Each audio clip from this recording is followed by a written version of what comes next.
Okay.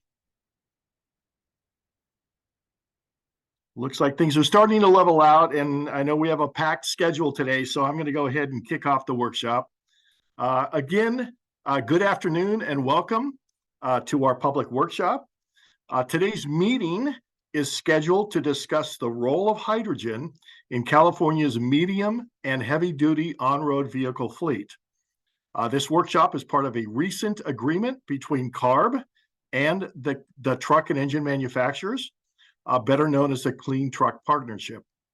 Today's meeting will feature a panel of leading experts from government, national labs, and manufacturers to discuss the market for hydrogen fueling infrastructure, the state of technology, and the market for fuel cell electric trucks and hydrogen combustion engines in medium and heavy-duty vehicles. Meeting materials, including an agenda and copies of all presentations, will be available on the Advanced Clean Fleets website, Clean Truck Partnership Meetings and Events page. The presentations have not yet been uploaded to the website, but rest assured, we hope to have them available as soon as possible. My name is Craig During.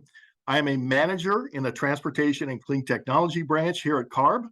I am joined by several of my colleagues today, including Annalisa Bevan, Assistant Division Chief of the Mobile Source Control Division, Tony Brazil, Branch Chief of the Transportation and Clean Technologies branch, Tyson Eckerly with the Governor's Office of Business and Economic Development, Molly Munns, Air Pollution Specialist here at CARB, and others who will introduce themselves when called upon during discussions. And as I previously mentioned, we will be joined by several panelists and industry experts who will be introduced shortly.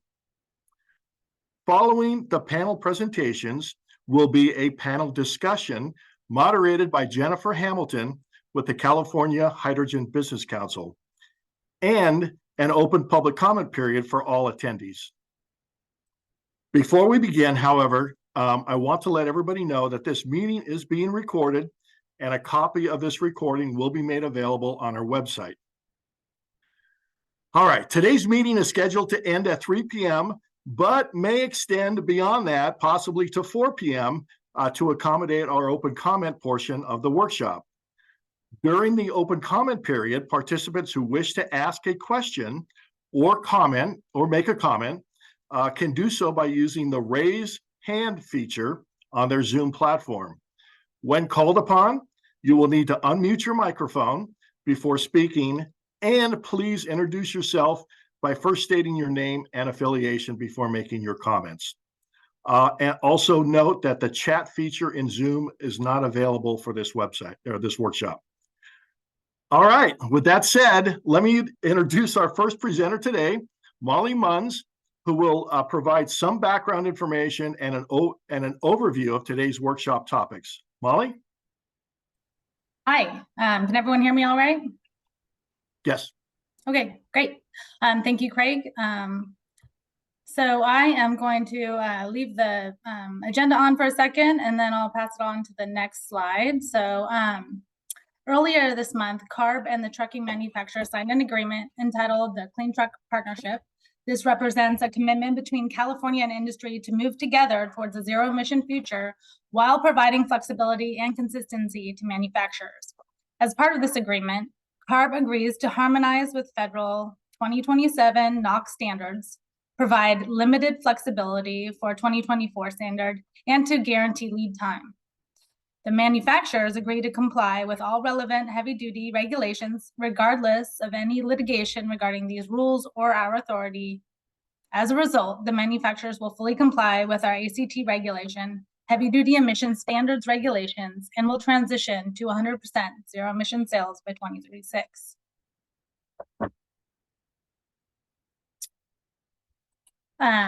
Skip that slide. Here's the overview of my presentation. First, I will briefly mention the reason why California is pursuing zero emissions everywhere feasible. Then I will give an overview of the heavy-duty omnibus, advanced clean trucks, and advanced clean fleets regulations. Then I will briefly discuss CARB's low-carbon fuel standard regulation as it relates to hydrogen fuel cell vehicles and Lastly, share a map of awarded ZEV hydrogen fueling stations in California.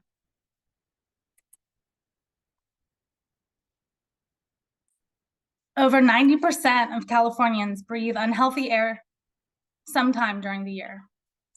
Reducing air pollution is critical to protect the health of all Californians. Air pollution in many of California's communities is now getting made worse by extreme heat and wildfire caused by climate change. The deployment of zero-emission vehicles reduces local tailpipe emissions and particulate matter associated with brake wear. It also reduces petroleum use and energy consumption overall, since ZEVs are more efficient than internal combustion engine. CARB is addressing every sector in its jurisdiction to shift towards a zero-emission future. And to reduce NOx, CARB is seeking a shift to non-combustion everywhere feasible. CARB and the EPA will need to use all our authority as air quality and public health agencies to attain and maintain health-based air quality standards. This stacked bar chart shows 2018 baseline and attainment NOx emissions for the South Coast by sector. Both the ACT and the heavy-duty omnibus NOx reductions are accounted for in the middle bar chart that shows the 166 tons per day NOx reductions. More NOx reductions were still needed, and with the Advanced Clean Fleets regulation, the zero-emission truck measure, and all the other measures, the additional 125 tons per day of NOx reductions needed to meet the 8-hour ozone standard can be achieved by 2037. In addition, California and many other jurisdictions have climate targets too. This pie chart shows relative contribution of greenhouse gases by sector. As you can see, the transportation sector accounts for 38% of this total. California's ambitious climate policies are increasing renewable generation for in-state electricity to 60% by 2030 and carbon-free energy by 2045. Also worth mentioning is many other states have a renewable portfolio standard or a clean energy standard in place. Medium and heavy-duty zero-emission vehicle regulations such as the Advanced Clean Trucks, Advanced Clean Fleets regulations are necessary to address the immediate threats to the state caused by the climate emergency and to help meet our air quality goals. The low carbon fuel standard is another piece of the puzzle, working to solve climate change by driving down the carbon intensity of California's transportation fuel portfolio. Lastly, the energy sector is also on the same path to reach carbon neutrality by mid-century. There are regulatory requirements that limit criteria emission from stationary and distributed generation energy sources. But due to time constraints and to keep the conversation focused on mobile source technologies, we will not be discussing those requirements today. The 2022 Scoping Plan update emphasizes employing all tools available to reduce greenhouse gas emissions and to remove carbon dioxide from the atmosphere to achieve carbon neutrality. This will require a broad portfolio of existing and emerging fossil fuel alternatives to achieve deep decarbonization across multiple sectors of the economy. The 2022 Scoping Plan update envisions significant growth of low carbon hydrogen, and we anticipate the need to rely on multiple hydrogen production methods to provide needed supply. And to the extent possible, we want to prioritize non-combustion options for hydrogen use to help meet the state's air quality goals. The board has taken many steps to reduce medium and heavy-duty vehicle emissions. The zero-emission tailpipe standard began with buses by the innovative Clean Transit and Airport Shuttle Bus regulations, both adopted before 2020. In 2020, Governor Newsom signed Executive Order N7920 that established clear goals and a shift away from fossil fuels and towards ZEV technology to help ensure there is clean air for all Californians. In 2020 and 2021, the board adopted 3 major truck regulations: the Advanced Clean Trucks regulation, the heavy-duty omnibus regulation, the heavy-duty inspection and maintenance regulation. The Advanced Clean Fleets regulation became effective on October 1st of this year. Lastly, the state implementation plan adopted by the board in 2020 includes a new measure designed to help meet the federal 8-hour ozone standard for areas in California hit hardest by the pollution. The zero emission truck measure will be proposed to the board in 2028. Now I'm going to talk about some of these regulations in a little bit more detail. The heavy duty omnibus is a major regulation that reduces statewide NOx emissions and is vital for achieving our SIP commitments in 2031 and 2037. The primary goal of omnibus is to reduce NOx and PM emissions from 2024 and subsequent model year heavy duty engines. There are limited exemptions specific for heavy duty trucks over 525 horsepower and transit buses. The omnibus regulation also provides compliance flexibilities referred to as legacy engine provisions that allows limited production of heavy duty engines rated below 525 horsepower. These meet the 2010 model year NOx and PM emission standards and are only allowed during the transition years. The Advanced Clean Trucks regulation ensures the supply of available zero emission vehicles and will continue to grow in the upcoming years. It requires manufacturers to sell zero emission vehicles as a growing percentage of sales in all vehicle classes starting in 2024. 8 other states have joined California on the Advanced Clean Trucks regulation, and other states are actively considering the regulation. Together, these states represent a quarter of the US trucking market. The board approved the heavy duty inspection and maintenance regulation in December of 2021. With implementation phasing in starting January of this year. Dubbed the Clean Truck Check, the program combines periodic vehicle testing requirements with other emissions monitoring techniques and expanded enforcement strategies to identify vehicles in need of emissions-related repairs and ensures those repairs are performed. When fully implemented, the program will provide significant reductions in smog forming and carcinogenic toxic air pollution necessary to achieve federal air quality mandates. The Advanced Clean Fleets regulation has 4 components. The first is on medium and heavy duty trucks, which requires a 100% zero emission tailpipe standard for vehicles starting with model year 2036. And 3 fleet requirement categories on drayage trucks, state and local government fleets, and high priority and federal fleets. The regulation is phased in over the course of the next 2 decades and combines combustion powered, and all combustion powered vehicles are guaranteed their full useful life. Now, turning to benefits. The widespread electrification of the state's trucks and buses is expected to result in significant emission reductions in particulate matter from reduced brake wear, oxides of nitrogen, and greenhouse gas emissions. The ACT, ACF, and heavy-duty omnibus regulations result in substantial emission reductions. These reductions will be key in meeting the state's 2031 and 2037 ozone attainment goals called for in the SIP, and for achieving carbon neutrality by 2045. Hydrogen fuel cell technology and fueling infrastructure is just starting to be deployed in California. We want to highlight that the ACT and the ACF regulations, which require increasing numbers of zero-emission medium and heavy-duty trucks be sold and deployed in California, have over a decade to fully phase in, and there are numerous provisions that act as guardrails, keeping us on our path to achieve zero-emission technologies while giving fleets and manufacturers some flexibility during the early years. Now I want to highlight CARB's low-carbon fuel standard as it relates to hydrogen. The low-carbon fuel standard ramps down the carbon intensity of and associated greenhouse gas emissions for transportation fuels sold in California. The LCF program provides credits to hydrogen station owners that dispense hydrogen to fuel cell electric vehicles based on how low that hydrogen is.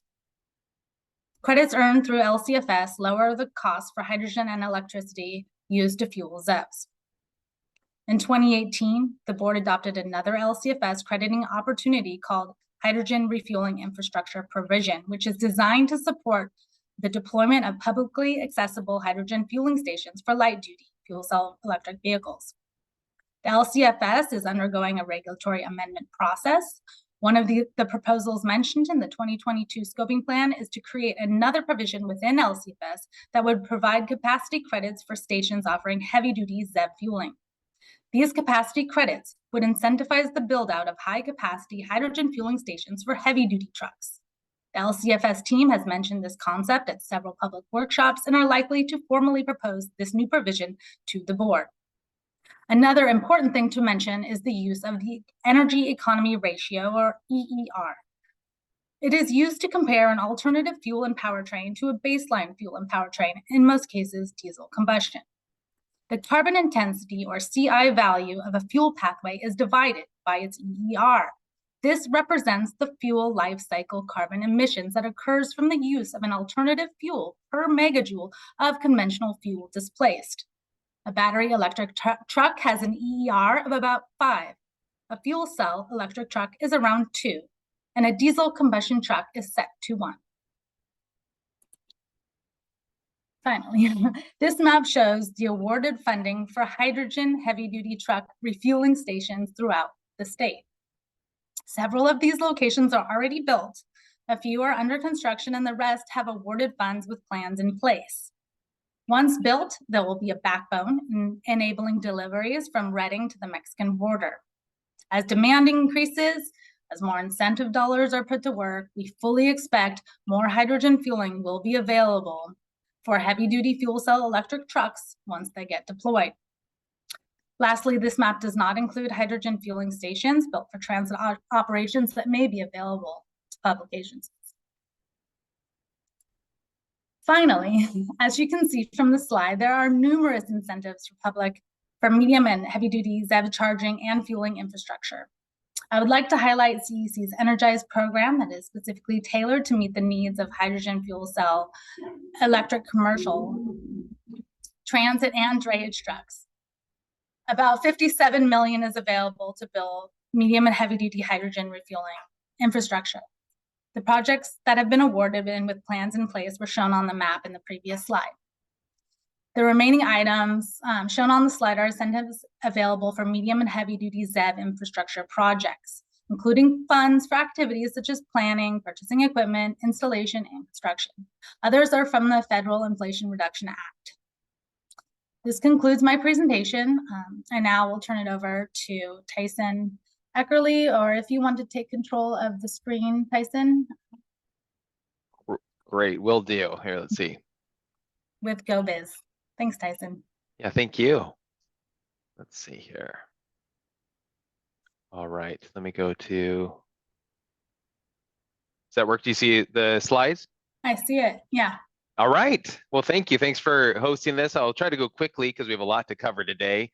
But I wanted to, spend a little bit of time just talking about California's clean hydrogen market development, broadly speaking. And so the big news was that we were selected as, for the hydrogen hub by the federal government on October 13th. And so we're negotiating up to $1.2 billion to be invested from federal funding into California to help develop out this market. We're in active negotiations now. It's a process that's going to take months to get through, but it's very encouraging. So it's kind of starting with the big news that I think most people are probably pretty familiar with. And the motor or the engine or the fuel cell that's driving this is ARCHES. It's the Alliance for Renewable Clean Hydrogen Energy Systems, what it stands for. And that's the consortium. Is a public-private partnership that we pulled together to go after this funding and organize and implement it. And if you look, just kind of taking a step back or diving in, ARCHES is built on a foundation of collaboration across multiple partners. So we have the state there in the center, but we also partner with the University of California, the Office of the President, and the national labs that they manage, with industry, with labor, with communities to build up an ecosystem of projects that everybody can work with. And we focused in on core principles, making sure that it's statewide, that we're doing renewable, green, clean hydrogen, and that we can actually deliver the projects. And so if you look at it, so what we're trying to build, what we proposed to the DOE was a resilient hydrogen ecosystem that's built across the state. We have a number of tier 1 projects, 39 to be exact, that were proposed. We're through negotiations. These things can shift a little bit, but those were projects that we selected to put forward for federal funding. But then there's also a bunch of like tier 2 projects that were very qualified for federal funding as well, but just weren't ready for, or that, we can only fund so many. But what it did is create a deep bench of projects that gives us certainty that we can deliver. Even if one project falls out, we can come with another as well. And we're looking for ways to fund all of these projects and make sure that they get going, helping to push the market forward. And then tier 3 is a lot of, the OEMs, a lot of them on the phone here, providing the technology. That doesn't mean that they're not getting funding. It's just how we structure the application, really focused in on supply. And on that supply part, I wanted to start kind of with our feedstocks. So Arches and the hydrogen hub is focused on renewable clean hydrogen. So basically electrolysis, from renewable electricity and biogenic sources, including municipal waste, woody biomass, wastewater. That production, is done through electrolysis or biohydrogen production. We have some carbon capture in there as well. And then the distribution is statewide, starting with liquid hydrogen, and then with time building out pipelines that aggregate supply and demand together, because that's ultimately the cheapest way to get it. And we have a moderate amount of storage. What we did is developed really a balanced ecosystem. And then the demand and offtake is core. We have hydrogen and power generation sector. But that really enables that power generation can take offtake right off the jump, so to speak, and that enables us to finance the supply and build out supply. But it's really aimed at getting towards the transportation sector, which has our biggest emissions reduction benefits, and ports, and making sure that we remain competitive in goods movement. And so if you go through, like, kind of taking a step back, kind of what are the targets? What are we trying to deliver? If I was going to sum this slide up in one word, it would be cost, or not one word, one sentence. It's, carbon negative hydrogen, competitive with diesel by 2030. That's really the target here. So some of these numbers here, they may shift a little bit through negotiation with DOE, but we're on the order of 5,500 fuel cell trucks, over 1,000 fuel cell buses, over 200 pieces of cargo handling equipment, 66 medium to heavy duty stations, 24 stations focused in on transit, and some private in there as well. And so it's game changing type of numbers if we can pull everything together. The other thing I want to point out, it's like, and Molly talked about this a little bit, but from an emissions perspective, there's huge benefit here. And so we've mapped on the top left here is like the Arches hydrogen hub sites, kind of give you an idea where things are. We've mapped it against disadvantaged communities, low-income communities, and air pollution. And the benefits are pretty impressive, just with the numbers I showed you before with the fuel cell trucks, close to $3 billion. Economic value of, healthcare savings related to hydrogen as an example. Then you have a bunch of emissions reductions, excuse me, as well as over 200,000 family supporting jobs. So a lot of excitement. And then, so we have Arches, and then we also have the hydrogen market development strategy, which Governor Newsom directed GoBiz to facilitate and write at the end of August here. And it's really, the idea is to create an all of government approach to enabling hydrogen, make sure that the Arches ecosystem is successful and that we can get these projects really built and in the ground. It's organized around a shared North Star, of leveraging hydrogen to accelerate clean energy deployment and decarbonize our transportation and industrial sectors. And I think that's the benefit of this ecosystem approach. It's not just about transportation or power or ports or the future sectors like aviation, fertilizer, but it's the balance between those gives us resilience across the marketplace to drive down cost and ensure that we can have a reliable supply of hydrogen. Of course, we're not there yet. There's a lot of work to get there, but that's the promise and the excitement that we have. So just looking, I know this one is not ADA accessible, so we can leave it, but I sketched out kind of, about the hydrogen strategy. It's very clear from, Air Resources Board, all the great policies there, our why and when. We need to get into carbon neutral by 2045.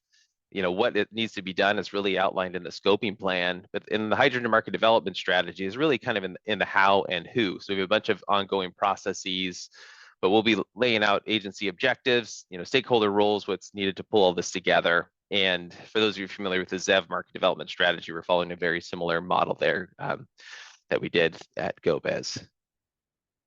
And then, kind of part of that, getting stuff in the ground, we have an active permit streamlining arm here at GoBiz. One of our tasks is focusing on hydrogen and making sure we're bringing all of the communities up to par with streamlining so that it's easy to get stations in the ground, or I don't think it's ever going to be easy, but easier to get stations in the ground and more straightforward. So we have a hydrogen station permitting guidebook that last updated in 2020, I believe. We'll be updating again soon. We have some fact sheets to help with the streamlining process. We'll go around and make sure that communities are fully aware of their requirements. In short, SB 1291 was signed last year by Governor Newsom, passed by written by Senator Archuleta. And the idea there is to make sure that in every case possible, the hydrogen station permitting should go through the building and fire departments and not into planning review. And so that should help speed things up. And this is part of the hydrogen, the strike force that the governor kicked off. We'll have, we have a website here, and there's room for feedback. So please feel free to submit any comments because we're always looking to improve and make sure the system works for all market players. And that is it from me. So Molly, I'll hand it back to you. Hopefully it's remained on time. Oh, thanks, Tyson. Yeah, that was a little shorter than I thought, but perfect. Thank you for falling in time. We do have a bunch of experts from national labs through and the manufacturers here to talk. And there's about 8 presentations followed by a moderated panel discussion. So first on the list is Alex. Thanks, Alex, for taking control of the screen. Alex Serna with Sandia National Lab. All right, so thank you very much, Molly. It's a pleasure to be here. I am a principal investigator at Sandia National Laboratories. I'll be talking about some challenges and opportunities for hydrogen internal combustion engines in California. So I move on. The key takeaways will be that we are seeing a very strong global hydrogen ICE, hydrogen internal combustion engines development and demonstration activities worldwide. So small series production is already underway for off-highway applications. We're seeing short time to market demonstrated by certain OEMs that we believe can also accelerate heavy-duty transport decarbonization. Of course, hydrogen engines or combustion is inherently connected to emissions. We believe that significantly lower raw emissions are possible relative to a diesel engine. And additionally, we're seeing conditions in the exhaust of a hydrogen engine that are favorable for efficient and durable after treatment. We do need to highlight here that nitrous oxides, a very global, very potent greenhouse gas, is still present in the exhaust of these engines, and there are certain unknowns pertaining to that. Most hydrogen ICEs will also lag behind fuel cell electric vehicles and heavy-duty diesel vehicles in terms of efficiency. We're anticipating about 10 to 20% fuel consumption penalty initially, but it might decrease over time as technologies mature. Similarly, we are expecting savings in upfront cost, both in short-term and long-term, relative to certain other powertrains. The potential ultimately depends on legislation. So US has stricter NOx emissions legislation than Europe or Asia does, and that will require additional investment. Whether that investment will be made is dependent on legislation ultimately. So I'll very briefly touch fuel cell electric vehicles here. They're known for really good part load efficiency and no tailpipe emissions. So these are key advantages why a lot of legislation is going towards those technologies. They do have certain challenges, and that has prompted several OEMs to invest into ICE as an alternative hydrogen powertrain. Those are particularly the cooling needs and the high durability and robustness of a hydrogen engine powertrain relative to some other technologies. Also, as the hydrogen supply builds up, delivering fuel cell grade hydrogen might be a challenge initially. So the tolerance to contaminates could be an advantage for captive fleets. So what will hydrogen engines look like? I would distinguish that based on the injection concept into various engine generations. The first engine generations to hit the market will most likely have minimal engine modifications, so very short time to market is emphasized here. These simple modifications, of course, come with certain disadvantages in terms of power density, prominence to abnormal combustion, and efficiency challenges. So as the technology evolves, we'll see more and more direct injected engines that will address the power density challenges, as well as abnormal combustion challenges to a certain extent. And then future technologies, I would call it generation 2+ here, will be very high pressure direct injection with diffusion combustion of hydrogen. So we might need a small injection of diesel pilot fuel to ignite the hydrogen, which will come with very high efficiency, but also high NOx emissions, at least initially. There are also technological challenges with high pressure pumps and the energy needed to compress the fuel on board and so on. So we think many of these shortcomings will be addressed as the technologies matures, but the first generation engines will have certain trade-offs to be made. So first generation engines will come with certain emissions and also certain efficiency level. So this is one of the best examples of a first generation hydrogen engines that are already on the market. We're seeing about 44-45% peak efficiency compared to a diesel engine efficiency that's clearly inferior. A good thing is that the island of high efficiency kind of overlaps fairly well with where these engines typically operate. NOx emissions are clearly not zero. We're talking somewhere in the ballpark of 0.06 up to even 0.4 grams per kilowatt hour. So how does that compare to a typical raw emission from a diesel engine? So this is a generic emissions map for a comparable engine. We're seeing numbers in the ballpark of 3 up to 5, 6, 7 grams per kilowatt hour of NOx. So in terms of raw emissions, we might be seeing about a factor of 10 reductions in raw NOx emissions. So this particular engine is compatible with current European emissions legislation without an after-treatment device. Another advantage is the idle. The idle emissions will again be fairly low with hydrogen engines. After-treatment, though, will be needed for a EPA 27 or Euro 7 standards, and that's something I'll talk further in just a few minutes. Another important thing to highlight is that we are likely facing a trade-off between efficiency and the cost and raw NOx emissions from these powertrains. So these first generation engines come with an inferior efficiency to a diesel engine, but significant advantages in terms of the NOx.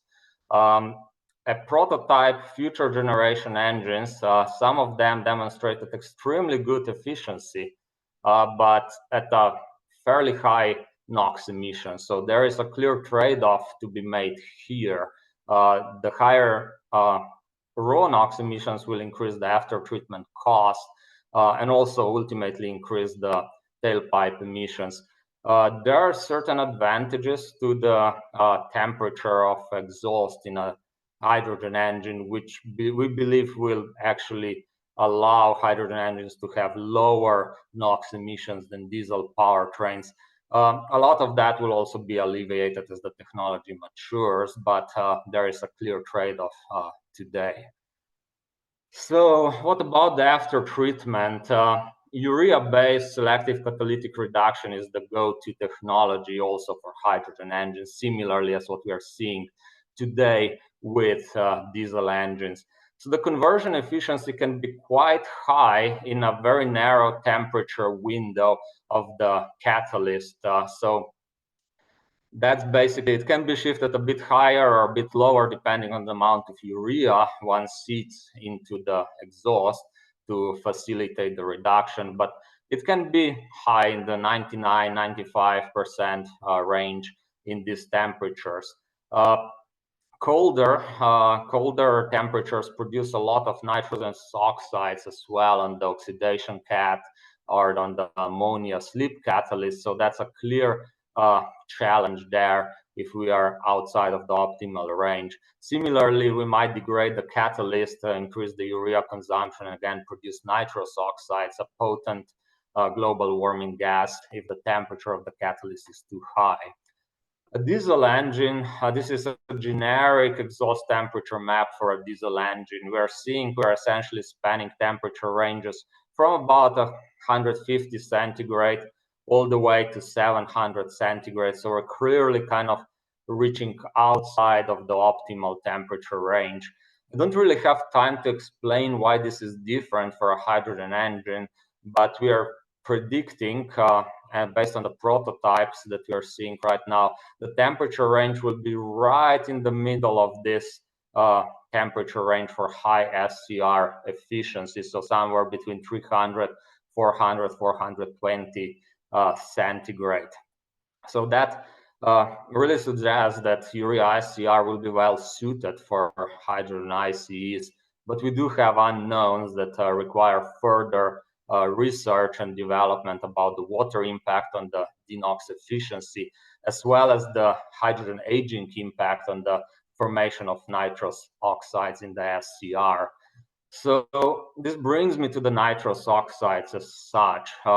It's actually not formed in an engine, it's really formed in the after treatment system. There are two pathways for hydrogen engines. One is reduction of NO by hydrogen, and that tends to produce nitrous oxides. This happens over noble metal catalysts at rather low temperatures. So this is likely an issue for the engine warm-up, but not really a big challenge when the engine is warmed up, which is fairly suitable for heavy-duty transportation where cold starts are rare. Now, when it comes to ammonia oxidation in the SCR, that's another pathway basically for production of nitrous oxides, either on the ammonia slip catalysts as well as on the SCR catalysts across the temperature range. So one thing that might be beneficial for hydrogen engines is that we have less NOx to start with. So we need to dose less urea, and this will compound towards lower nitrous oxides emissions. This pathway has been traditionally a challenge for diesel vehicles as well. So this is work by CARB actually, where they compared 4 comparable powertrains with different after treatment configurations. 2 of them had ammonia slip catalysts. So these are the 2 gray columns here versus the 2 blue columns. We did not have an ammonia slip catalyst. An ammonia slip catalyst really allows you to dose more urea into the after treatment system. And with that, you can reduce the NOx emission further, but it comes with a penalty of nitrous oxide emissions. So hydrogen engines, again, have certain advantages there. I would be able to project about 1% or less of the global warming potential of the N2O in hydrogen exhaust relative to the global warming potential of a diesel exhaust. So now other pollutants that we need to take care of is carbon dioxide. So this comes from engine oil consumption.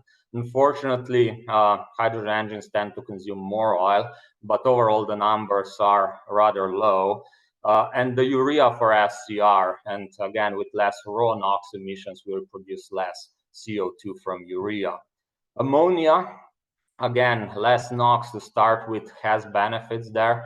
And there's a clear trade-off with nitrous oxides production on the ammonia slip catalyst. So we'll see where the legislation and technology goes there.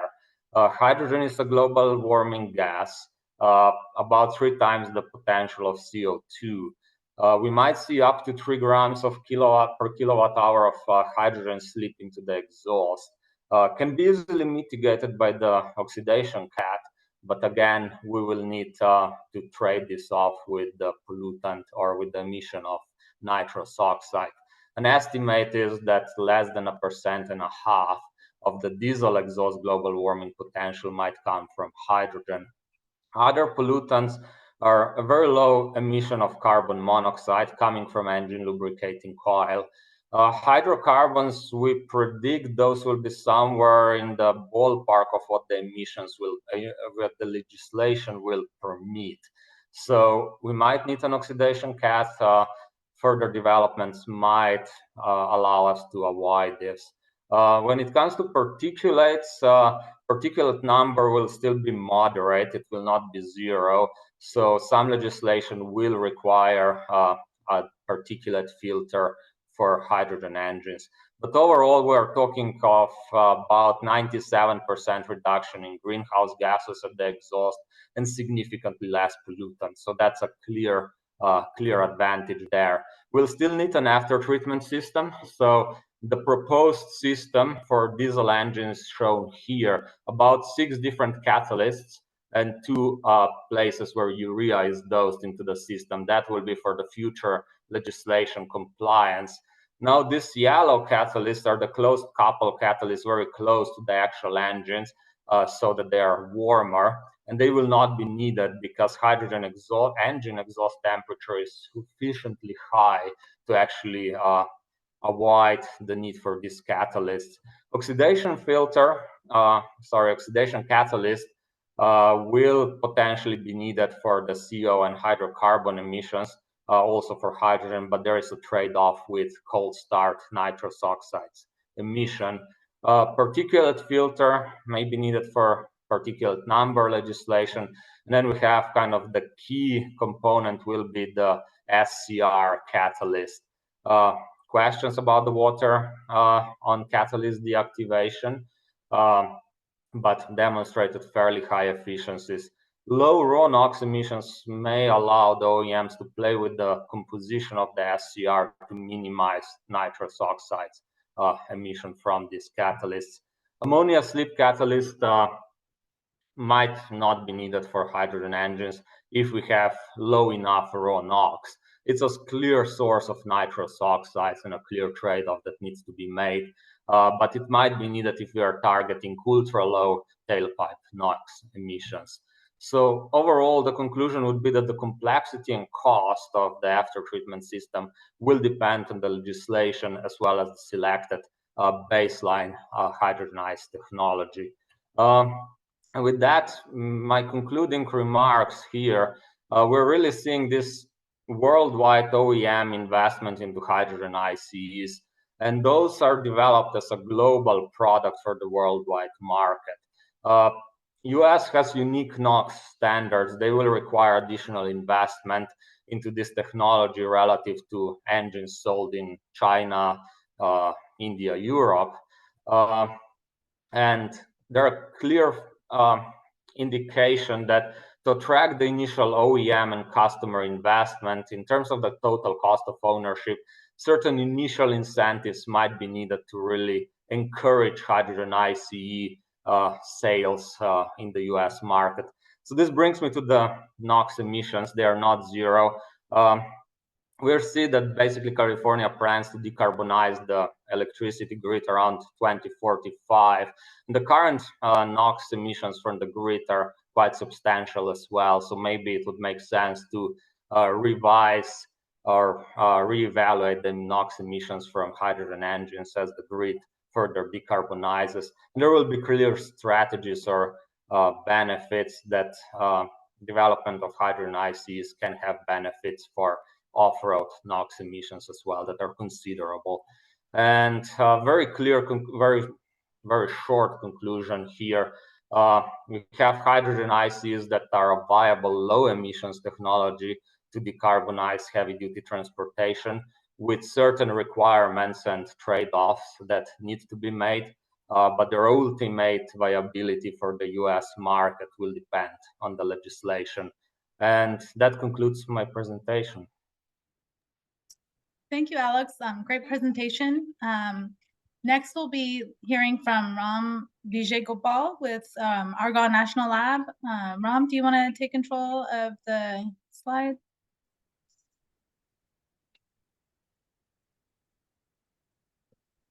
Great, we see your presentation, Ram, and we can hear you. Hello, everybody. In my presentation, we'll be going through evaluation of hydrogen ice for long-haul truck application and comparing it with electric, diesel, and fuel cell options. So let me start with a high-level overview of what we found from the study. So the way we see hydrogen IC is as a bridge technology till fuel cells become viable. So if DOE has already set technology development targets for hydrogen storage, fuel cells, batteries. So if we achieve all those targets by say 2030, then fuel cell vehicles would be economically viable compared to all these other choices. So, but technology targets have inherent uncertainties in there, and there are, for something to be production ready, you need to meet durability requirements, have to address performance degradation over time. The infrastructure needs to be there, fuel costs have to come down. So there are a lot of uncertainties associated with it. So we see hydrogen IC as an option which does not have a lot of those uncertainties, so that it can kickstart hydrogen economy and provide us a clean option till fuel cell vehicles become competitive. So the reason we looked at hydrogen IC in the first place was because there were several studies, some of them which Alice mentioned, that the diesel engines can be adapted to burn hydrogen. The emissions are not as bad as what we expected to see. There are newer technologies which have brought down even NOx emissions from hydrogen ICs. And so we want to look at under what conditions hydrogen ICs can compete against other powertrains, and what are the major factors that would affect this scenario, and how does the hydrogen cost affect both fuel cells as well as hydrogen ICs. And we also want to look at what are the more promising vocations or truck types for this technology. But for today, we'd be looking at a Class 8 long-haul example. We looked at present-day scenario as well as what would be the case if we meet all the technology targets for 2030. So this is the overall approach. We considered 2 time frames. We have completed several of these analyses, but we'll stick to the Class 8 long haul as an example today. We looked at conventional diesel, hybrid diesel, hydrogen IC, a hybridized version of hydrogen IC, fuel cell, and electric options. Then we considered 2 different levels of technology progress. One we call a business as usual scenario, where things do improve, but not as aggressive as DOE targeted it to be. And the second scenario is meeting all the technology development target and cost targets set by Department of Energy. The output from this work looks at energy consumption of all these powertrains, component sizing, manufacturing cost. We look at purchase cost parity, TCO parity, and overall greenhouse gas impact. So here's a quick overview of the powertrains considered. Mentioned about the conventional powertrain for both diesel and hydrogen IC engines, parallel hybrid configuration for both, then a battery electric vehicle. We considered 2 different types of fuel cell vehicles, because originally we were looking at a fuel cell dominant design where the fuel cell is big enough to meet all the performance requirements. Then we found that a hybridized version of it can be cheaper and still meet all the performance requirements. For this particular comparison, we are looking at a 500-mile range vehicle. This is particularly for the BEV. Longer range options are not an issue for the other cases we are considering. Of course, the storage cost would marginally increase, but there are no technical challenges in there. So any such comparison is really as good as the assumptions we make on that. So here there's a summary of the present day technology and the cost assumptions, and what we hope to have in 2030, both under the business as usual scenario and high technology progress scenario. So you see that the fuel cell cost is expected to come down significantly. Battery costs are also expected to come down a lot. Fuel cell peak efficiency is expected to increase from 60 to 68% peak. And compared to that, hydrogen ICE efficiency improvements are not as aggressive. That's partly because right now, Department of Energy, there's no DOE target which is there. So this was sort of based on feedback from some of the OEMs and engine manufacturers as to what they think is a conservative increase in efficiency. And for diesel also, there've been some feedback from 21 CTP and DOE as to what we should expect. And apart from this, we assume that the vehicles will continue to improve, so there will be lightweighting, better or lower aero drag, better tires. All that will benefit all the powertrains which we're comparing.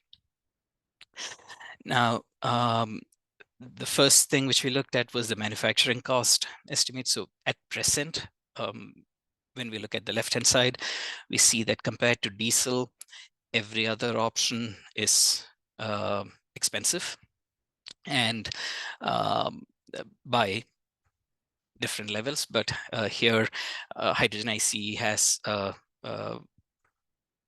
cost benefit over the fuel cell vehicle option as of now. But by 2030, if all the technology targets are met, then the hybridized fuel cell cost can that would be cheaper than the diesel of 2030. And compared to that, the then hydrogen ICE vehicle would be a little more expensive. And this is somewhat comparable to the fuel cell dominant design. So it shows that fuel cell have the potential to be a viable technology by 2030 if the technologies are met. Now, I mentioned about the uncertainties associated with new technologies, and compared to that, hydrogen ICE has much lesser uncertainties. So to look at a business as usual scenario, that was so in the high case scenario, we assume that fuel cells would be produced at a high volume so that the costs can come down. In a more business as usual scenario, the high volume production is not considered as a given. So we apply a correction factor for the production cost of fuel cells and hydrogen storage. So that's 1.75 for present day. And if we looked at two different cases, if we achieve higher volumes, this cost penalty will go away in 2030. That's the middle set of plots. And if we still have the penalties in 2030, so that's the result we see on the right-hand side. So what we see is, under a business as usual scenario, the hydrogen ICE and fuel cell options can have very comparable costs in 2030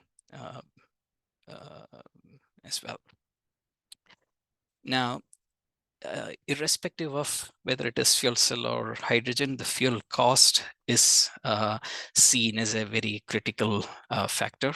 So this looks at the total cost of ownership. It's a simplified cost of ownership where we look at the vehicle manufacturing cost or then a vehicle price is estimated from that. We also look at what is the operational cost, the fuel cost associated with running the vehicle.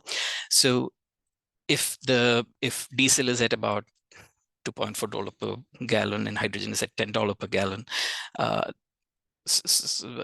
corresponding to a 2021 scenario, this shows that all hydrogen options are pretty expensive. But if hydrogen cost can be brought down to $4 per kilogram, then the TCO becomes much more comparable. And with a 2030 scenario where the vehicles have improved, the technology has improved, efficiencies have improved, in that case, as hydrogen gets to $4 per kilogram, we'll see that the fuel cell hybridized option of the fuel cell is cheaper than diesel. This table sort of summarizes the present day scenario as of now when compared to conventional diesel. Fuel cell hybrids have better fuel consumption, but is more expensive, and TCO wise too, it's so expensive to own and operate.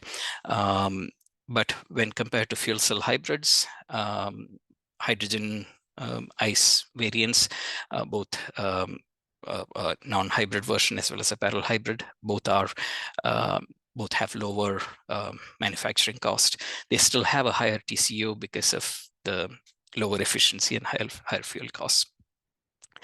Now, if you look at a 2030 and high technology progress scenario, then compared to conventional diesel, we see that fuel cell hybrids can have better energy consumption, lower manufacturing cost, and lower TCO.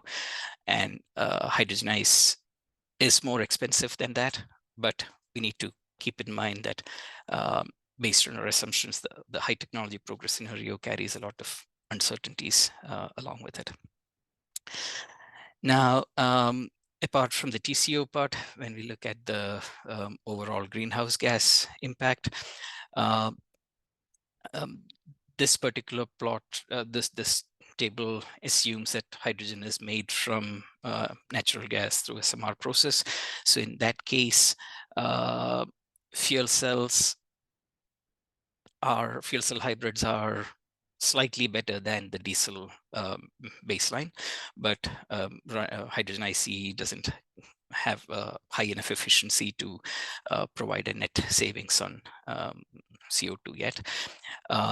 But this what it points to is the need for green hydrogen. So unless we have a clean hydrogen source, all of these solutions will offer only marginal improvements. We also looked at the NOx emissions from the engine. It's an engine out emission, not tailpipe comparison. This was based on some work AVL did on a 30-liter engine. So based on that, we see that for different types of trucks, we consistently see benefits in engine out NOx emission. The amount of improvement varies with the type of operation, the duty cycle, etc. But we see that it's better than diesel in all the cases which we looked at. So to summarize, we see hydrogen ICE as a bridge technology till we meet all the goals set by DOE, and then under those conditions, fuel cell hybrids would be cheaper to own and operate. But hydrogen ICEs provide a lesser risk option to do to kickstart hydrogen economy now, and it provides a cleaner alternative so long as the green hydrogen can be made available for the trucks, and bringing the fuel cost down is critical, whether we go the hydrogen ICE route or the fuel cell route. In all these cases, what we see is the fuel cost has to come to somewhere around $4 per kilogram for long haul trucks to be viable with hydrogen. We're also looking at what other applications would be there where hydrogen ICs would be more beneficial. For example, something with a lot of power and lesser vehicle miles traveled might be an attractive solution.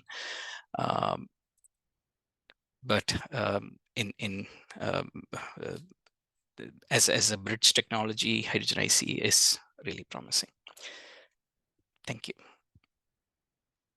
Great. Thank you so much, Ron. Great presentation. Next, we have Dr. Terry Alger with Southwest Research Institute. Terry, are you available to? Great. We see your presentation. And we don't hear you. Unmuted. Okay, Oh, here we yes, go. I can hear you. Thank All you. right, so for those of you that aren't familiar with Southwest Research Institute, we're a nonprofit R&D institution that's been helping organizations like CARB and the EPA reduce emissions and improve fuel economy for vehicles for about the last 75 years. So today I'll be talking about our concept for hydrogen ICE. Again, executive summary like the previous two presenters. We also see hydrogen internal combustion engines as a very good near-term solution to the challenges of decarbonizing certain sectors of the transportation industry. Those would be the sectors that are less adaptable to electrification. And the hydrogen ICE, we think, offers an important hedge against potential insurmountable challenges in the mass adoption of fuel cells. So while there are fuel cell vehicles available for purchase right now, they are not available in mass quantities, and it's still unknown whether that will be realizable in the future. The advantages we see from these hydrogen ICE is it's an immediate use of zero carbon fuels that's built on existing infrastructure and existing hardware. The potential for ultra low emissions of other greenhouse gases, and in particular N2O, as we've heard from the earlier presentations. Potential ultra low emissions of NOx. So while not zero, definitely a lot of potential there to reduce NOx emissions even further. And we think that the potential for these vehicles is to have similar or better efficiency to fuel cells in the typical heavy duty application operating range. We also see a lot of advantage with limited hybridization. And as everyone else has said, at a minimum, it's a great bridge technology between today's diesel trucks and future fuel cell trucks to get low greenhouse gas trucks on the market faster and provide a market to attract infrastructure investment. So a couple slides on what we've got going on with respect to these engines and why we think we can say these things with confidence. We actually have a joint industry program that's been running for about 8 months. You can see the members here on the slide.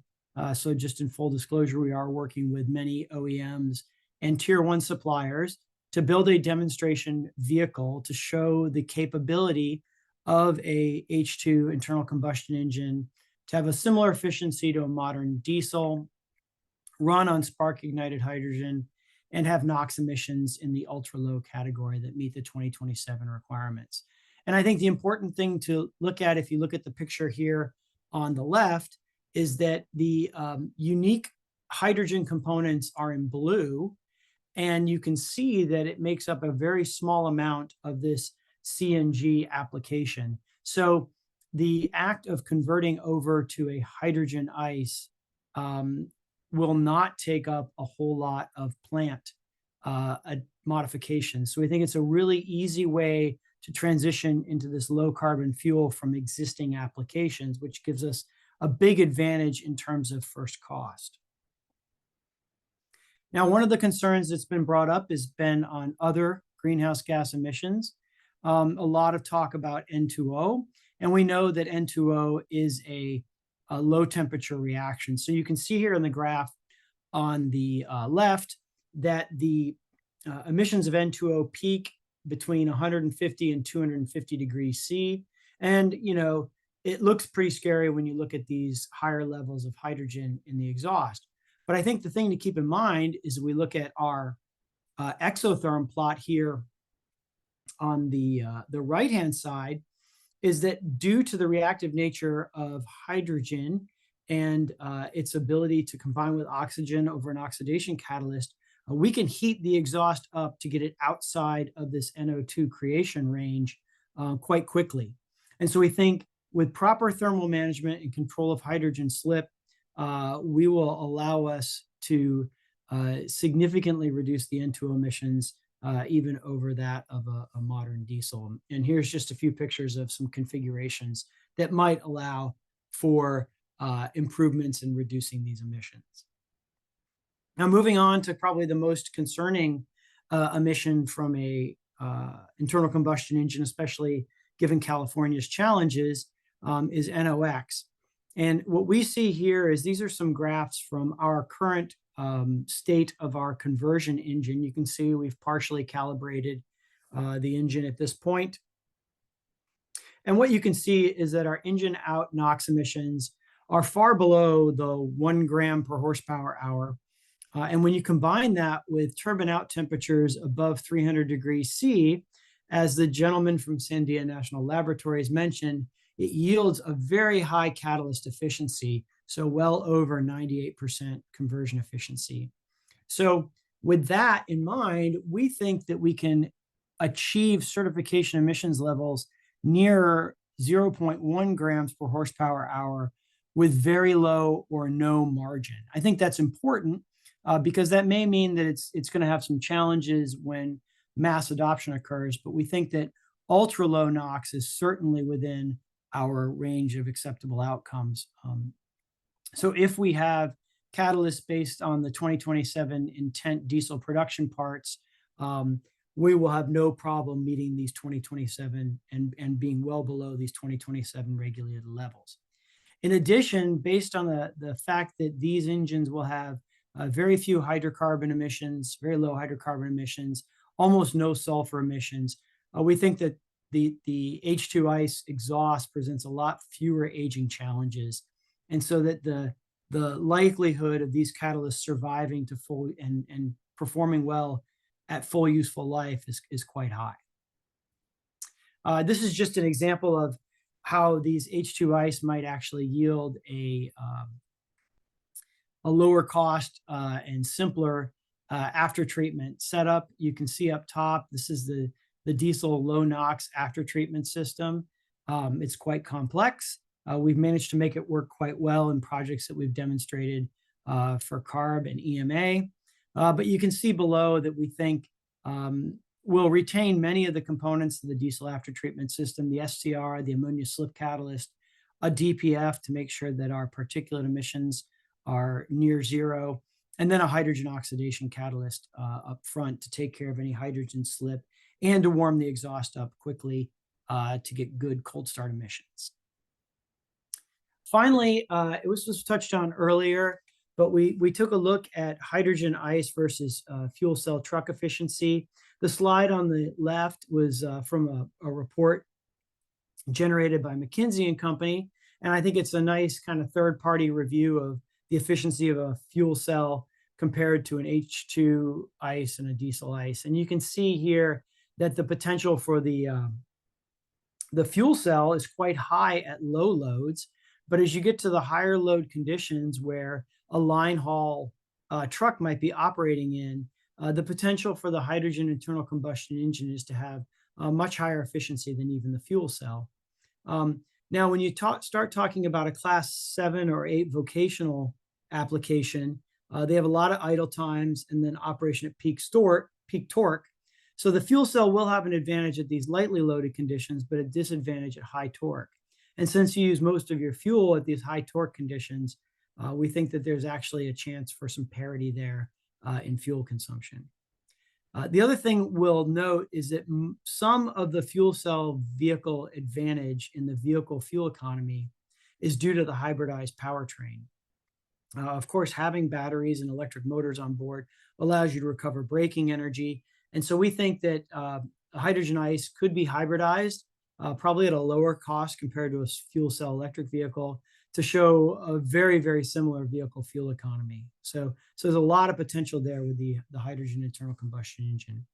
And then, as a previous speaker also mentioned, we do find that the hydrogen ICE is a lot more tolerant of impurities in the fuel supply, and potentially able to use lower cost grades of hydrogen than a fuel cell electric vehicle. So operating cost could potentially be quite a bit lower. So to wrap this up, our point of view, and based on the work that we've been doing at Southwest Research Institute, is that the hydrogen ICE does provide a very cost-effective, potentially zero impact bridge between the diesel ICE and the hydrogen fuel cell electric vehicle. Most importantly, it's an immediate large-scale reduction in greenhouse gases combined with ultra-low NOx emissions. And if you are concerned about the state of the climate, I think a gram of CO2 saved today is worth a considerable amount compared to something in the distant future. So we think that is very important. It's also a very low impact on current ICE architecture, which means that it can be implemented at a relatively low cost to manufacturers. It can provide important incentives for infrastructure investments. I think the previous two speakers did speak to that, but it does provide a good market for hydrogen while we're waiting for these future fuel cell electric vehicle applications to come online. And then finally, we think that the hybridized H2 ICE can deliver the same or even better fuel economy than a fuel cell electric vehicle. So, potentially it might even offer a nice alternative as a low cost, ultra low greenhouse gas and NOx solution for the future, even past when fuel cell vehicles are in production. So with that, I will end my presentation, and I guess I'll be available for questions later. Thank you. Great. Thank you so much, Terry. I see Carl Hergard with Bakar and Mike Gertie are going to give their presentation. Yes. All right. We see your presentation. Can you see that in presentation mode? Yep. It's on and we can hear you. Okay, thank you. Good afternoon. We certainly appreciate the opportunity to be here today and share our perspectives on the use of hydrogen in transportation, especially as it pertains to hydrogen-powered engines. We're deeply committed to the improvement of air quality in California, where we are market leaders in the Class 8 truck segment. We thought it'd be good to set the stage by providing a slide summarizing what a truck needs to do. The trucking industry is an absolutely vital part of the economy, transporting about 3/4 of the goods in the United States. Whether it's vital medical supplies, perishable dairy, or emergency services, hundreds and millions of consumers rely on goods arriving at our hospitals, grocery stores, or crisis areas, regardless of weather or geography. Because tens of thousands of trucking businesses across the country rely on trucks to be revenue generators, they need to be durable, built to last over 1 million miles. They need to be reliable. A truck that the driver can count on all of the time.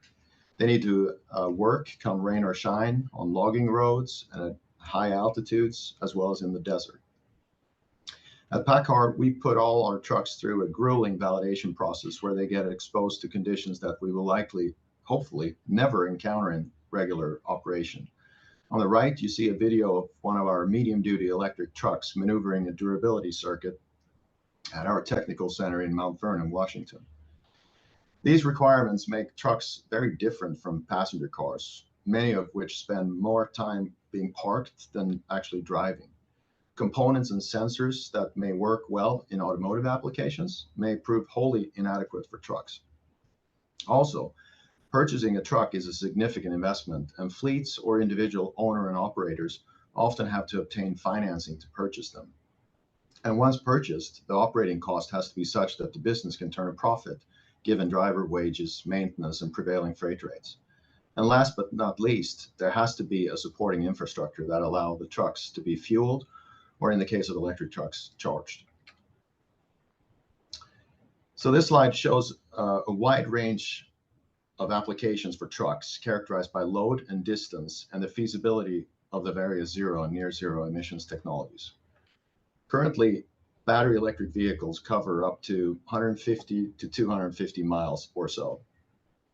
Thus, they lend themselves well to meet the needs of urban distribution, such as pickup and delivery and refuse applications. As more range and payload is required in regional haul type applications, the fuel cell electric truck offers a zero emission solution. More on this on the next slide. And when we get to the longer haul applications requiring up to 500 miles or more in range, the hydrogen engine as well as hybrids are really the only viable alternatives. There really isn't a one size fits all. Rather, technology has to be tailored to the application. And PACCAR is fully committed to a zero emission future, and we're very proud to be partnering with Toyota on the development of hydrogen fueled, fuel cell powered Kenworth and Peterbilt trucks. These trucks represent what will be the industry's first series production, factory integrated, and warranted zero emission hydrogen fuel cell Class 8 trucks. Like any other PACCAR vehicle, these trucks will be sold and serviced by an extensive PACCAR dealer and service network. And we're excited to be the leader in this technology, as hydrogen presents the best zero emission technology solution for long distance Class 8 trucks, where range, weight, capacity, and refueling downtime are critical. Offering a range of up to 450 miles, quick refueling, and a gross combined weight rating of 82,000 pounds, we're excited to be starting production in 2025. This slide takes a closer look at the different powertrain architectures of the technologies we discussed earlier. Starting on the left, battery electric vehicles consisting of batteries, motor generator, and a transmission offer the highest efficiency, but suffer from limited range, payload, and long charge times.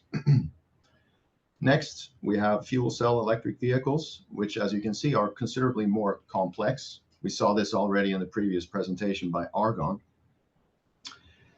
They require a rather comprehensive and complex cooling system, deionized water circuit, heating and de-icing for cold weather operation, and a fairly complex air management. The fuel cell stack is also sensitive to impurities in the hydrogen, and preventing performance degradation over the life of the fuel cell is a real challenge. On the right, the hydrogen internal combustion engine, or hydrogen or H2ICE for short, it looks a lot like today's powertrain, with the exception of the hydrogen tank, which is a component it shares with a fuel cell vehicle. Because it requires less cooling than the fuel cell, the tank can be made larger, thus benefiting range.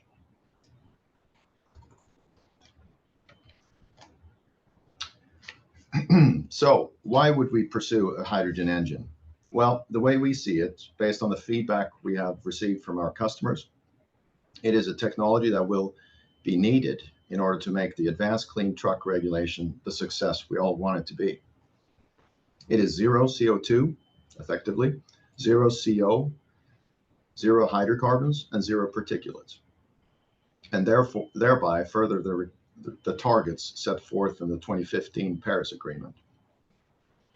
This is also recognized by the European Commission as well as EPA, who both recognize it as a zero CO2 emission technology in their respective proposed rulemakings. We already touched on the fueling time, not quite on par with diesel, but considerably faster than charging an electric truck. A hydrogen engine offers a zero CO2 and particulate emission option for regional and long-haul customers that require more range than a battery electric truck is able to provide without significant payload penalty.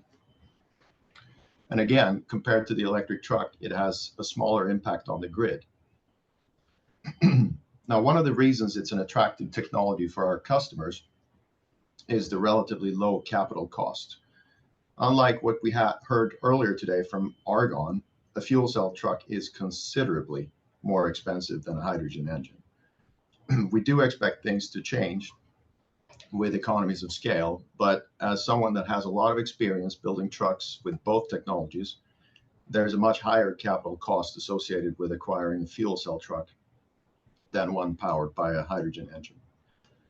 Part of the reason for this is the supply chain, which for the hydrogen engine is well established and leverages many of the currently sourced components from mature domestic suppliers. There's also a significant leverage of the current service network, with technicians fully trained to diagnose and work on engines. Finally, and very importantly, hydrogen ICE helps create a demand for hydrogen, which we will talk more about in the next slide.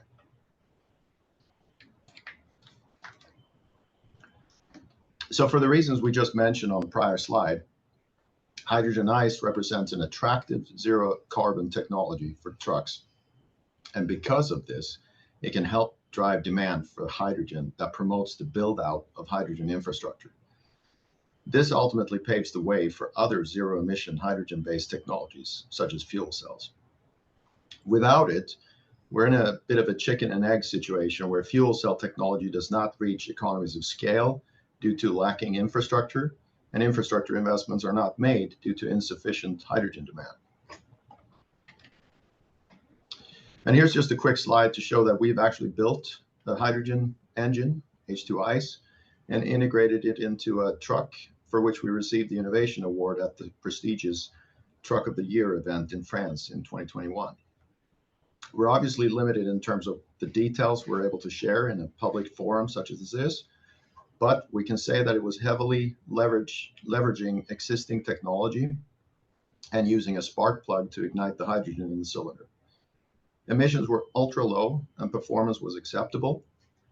There's obviously a lot of optimization to be done, but this project definitely demonstrated the potential of the technology. Now, we recognize that while we have been able to demonstrate ultra low NOx, it's not quite zero, as we heard before. And as such, we fully expect that a NOx offset plan will need to be presented in order to gain full acceptance as a zero emission technology under ACT or ACF. Without going into too much detail, we would like to highlight some of the indirect benefits of H2 ICE technology. Compared to battery electric, it reduces peak energy demand, which also translates to reduced emissions. And by virtue of being a clean technology that is likely to gain acceptance from our customers, it encourages turnover of older, high-emitting diesel engines, especially in market segments that are not easily served by battery electric trucks. And by promoting the expansion of hydrogen infrastructure, it also has the potential to offer emissions reduction in other segments, such as off-road and rail, and are also considering hydrogen-based zero-emission technologies. And we look forward to working with CARB in discussing pathways to offsetting NOx generated by hydrogen engines.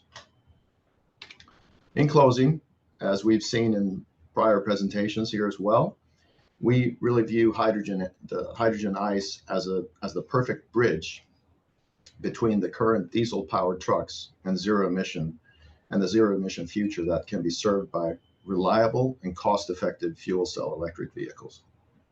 That concludes my presentation. Thank you. Great. Thanks so much, Carl. Next to speak is Admir Krisa with Daimler. Admir, you want to take control of the, do you have a slideshow? Absolutely. Thank you, Molly. Really appreciate the opportunity to share and present at this meeting. I hope you can see my screen presentation. And we can hear you. Admir Krisa, I head the powertrain organization for Daimler Trucks in North America. And as I said, some of the information now coming after a set of such a good overviews will be redundant. I will try just to stress maybe what might be a little bit added value or unique. At Daimler, the journey with hydrogen, both heavy and medium duty commercial engines, started about 3 decades ago. And we have been in many skunk works and, if you will, advanced engineering activities, simply building up upon this technology. And with that comes a certain experience building maturity and also recognizing the challenges. So it is not a fresh idea per se. It has been around a while, and clearly the infrastructure and many other topics held it back maybe from the mass take rates. At the same time, I would like to restate our commitment to hydrogen. We are bullish on hydrogen. We believe in hydrogen. We simply believe that chemical bond and the energy stored in a chemical bond will always be a more potent fuel compared to the even decades from now state-of-the-art batteries. Following to that, we also recognize that hydrogen likely will become the trade commodity, economical trade of the future, while the planet will always have energy rich and energy deprived parts of the world, and we have still not invented a good means to transport electricity across the oceans. A bit it was stated, I think the colleagues at PECAR, it's just a quick refresher how diesel engine works. Yes, converts the hydrocarbon energy, if you will, directly into a mechanical energy. Hydrogen engine would do the same with the hydrogen, with clear absence of the CO2. And the fuel cell, while it does take also hydrogen as a precursor, converts electrical energy, does require batteries, e-drives, and a further componentry that does yield to a more complex and costly vehicle architectures. What we see was a bit stated before, left-hand side, give or take, a conventional diesel engine running today produces about 700 grams of CO2 for each kilowatt hour of output. Our, say, state-of-the-art hydrogen is somewhere in the ballpark of a 1 gram per kilowatt hour. We do believe, based on even all the previous statements and our findings, that we could bring in the treated NOx emissions from the hydrogen IC engines in the zone that they would present no relevance, if you will, to the air quality. And much the same way the particulate contribution and any other pollutants could be managed to become fairly irrelevant to the atmosphere. Looking to the efficiency, already I think couple decks presented this, but we do see state-of-the-art fuel cell efficiencies, doing quite well at the part load. On the vehicle architecture level, they certainly have the benefit of the recuperation due to its fundamental layouts. But hydrogen ICE, even current not fully optimized products are yielding somewhere at about a midpoint of the power output a crossover. And you can see that we're somewhere in the 45% peak efficiency, as stated before, but with levers of hybridization and other further developments that could certainly tilt the curve in favor of the H2 ICE long term. The other mechanism perhaps was stated before, but we do believe that the aging effects of mechanical engine and the current after treatments are far better understood than the long-term aging of the fuel cell, especially in light of any various contaminants that might be present in the hydrogen, especially as the infrastructure is still very much in the early growth phase. Where are the challenges? Well, it is a spark injected. We have to work either with the port or direct injected technologies. This is still a bit immature. The hydrogen combustion does generate a lot of water. We'll have to probably look deeper into the lubrication, blow-by management, and then on the other side, we will have to develop, no matter what, carriers and tank systems, including all the various functional safeties for carrying hydrogen. And finally, I think was not mentioned before, but hydrogen embrittlement It is a mechanism, it is a failure mechanism that is known and understood, but it does take some perhaps greater deal of attention to mitigate it in the metal components of the engine. Looking to the left, again, a lot of repetition, but parts in blue unique to hydrogen. But give or take, we're looking at about an 80% carryover of the current state-of-the-art diesel engine architecture, and with a very moderate development of the new systems, perhaps most limited to the injection and a few sensors associated with it, including the ignition systems. The after treatment can very much be a carryover with minor adaptations, as we have seen before, and then transmissions and axles and all the other mechanical components are well understood, and with perhaps small degrees of optimizations, very much carryover parts. Perhaps what we do believe, maybe H2ICE is not seen by us as a bridging, even in a long-term equilibrium state. When all technologies get scaled up and mature, we do see that H2ICE is a complementary technology that can serve certain markets, such as wherever on-road, off-road application, road trains, heavier load factors, higher power demand. We do believe that there will be advantages compared to the fuel cell. Somewhere in this daily range, 300, 500, 600 kilometers, sorry for the metric system.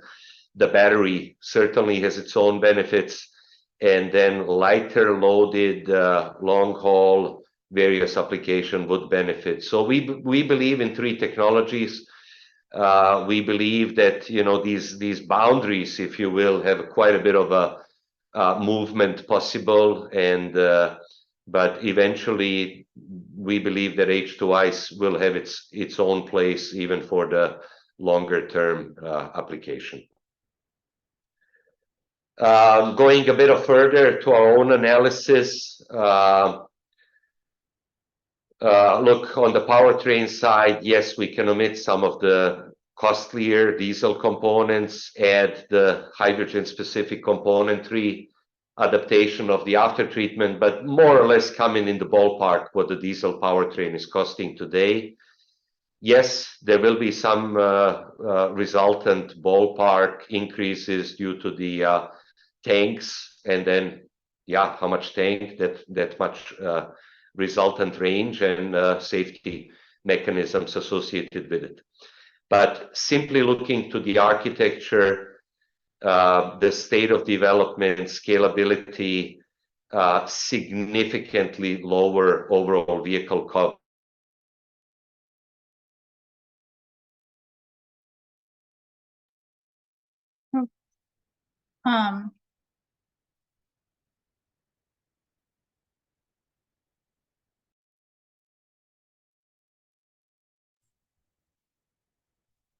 Either battery or a fuel cell, and we're talking favoring the H2ICE.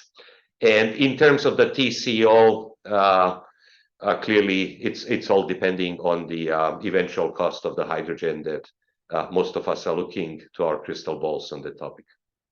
As stated before, early maturity technology, this is the raw engine emissions. As stated, the raw NOx is drastically lower than all equivalent diesel engine. The SCR operates extremely well in this 300 to 400 degrees Celsius range, and we're nearly seeing the flat map between 300 and 400 degrees C. So it's nearly a perfect match for the existing SCR technology. Both hydrocarbon and CO emissions are barely measurable, even in untreated form. And then inherently, there's no soot. There's very, very minuscule particulate emissions. About 45% efficiency. Really why the wide area above 40%, and we do clearly see a lot of the potentials to further improve and build upon the current situation that we have. This is in reference, if you will, to the regulatory cycles.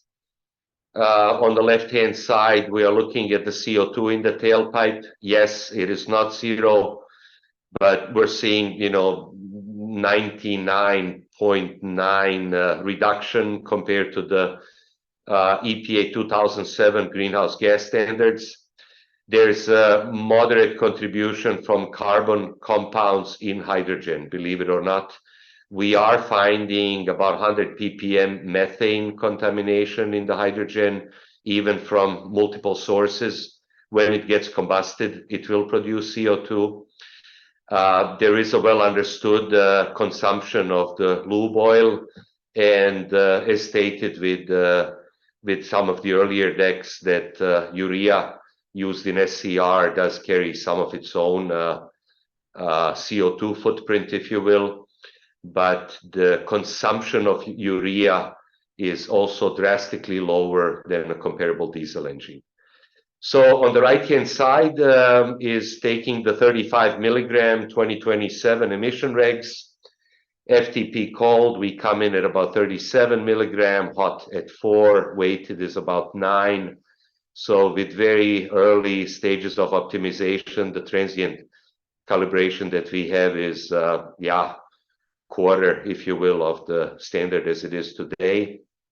And unlike US, Europe regulates the particulate number, and right-hand side, without getting into too many details, data is on the world harmonized transient cycle.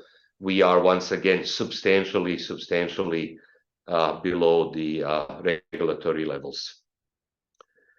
Going a bit further, putting things in perspective and talking about the some of the charm that this technology presents, but clearly it's jump-starting the H2 awareness as a clean energy fuel of the future. It is in many ways immune to the geopolitical tensions and risk that are real. And building a battery does require many nations that are not always unified in their political views. Again, all the metal, whether it's iron, steel, aluminum, the well-established recycling processes exist there. In terms of workforce, this is a rather significant part for us with very moderate skill sets. We can take our own diesel employment, similar with our suppliers, and very quickly enable them to produce the hydrogen ICE components and product. The factories can be readily retooled, and for this scalability, going from 1,000 a year to 10,000 to 100,000 can readily be made, whereas battery technology or a fuel cell has a very significant upscaling costs. And as mentioned by colleagues at PACCAR, all of our dealer network, spare parts, technicians in the field will readily be able to diagnose, repair, maintain the hydrogen ICE engines. Technology commonality very high. It's a direct fit in many of our applications where simply, mid-bodied mounted snowplows, cement mixer, on-road, off-road type applications, it is very difficult to electrify and find the real estate on the vehicle where the batteries could be mounted. I've talked about the cost, and we do believe that this is a quick win, fast to market, and can really readily meet very diverse customer needs that we have. A bit in terms of the motions that are happening around the world, the European Commission is on board. EPA does recognize this technology in the context of the greenhouse gas phase 3, and really happy and appreciative of your time taken and being so generous to listen to us and to start the dialogue about the hydrogen ICE in the context of the Omnibus ACT and ACF regulations. With our, if you will, simple ask, give us a chance, give us the opportunity to be fast to market and talk less and produce the carbon neutral product more. Thank you very much for your attention. Yes, thank you so much, Admir, for your presentation, your time. And next we have John Bartel with Volvo. John, you want to take control of the screen now? Okay, it should be coming through. Can you see that? I still see you. Let me see if it's my view. Anyone else?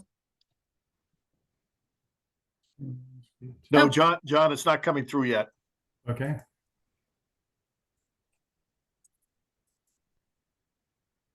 Try again. There we go. Okay. Now we got it.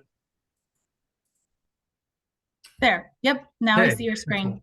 excellent.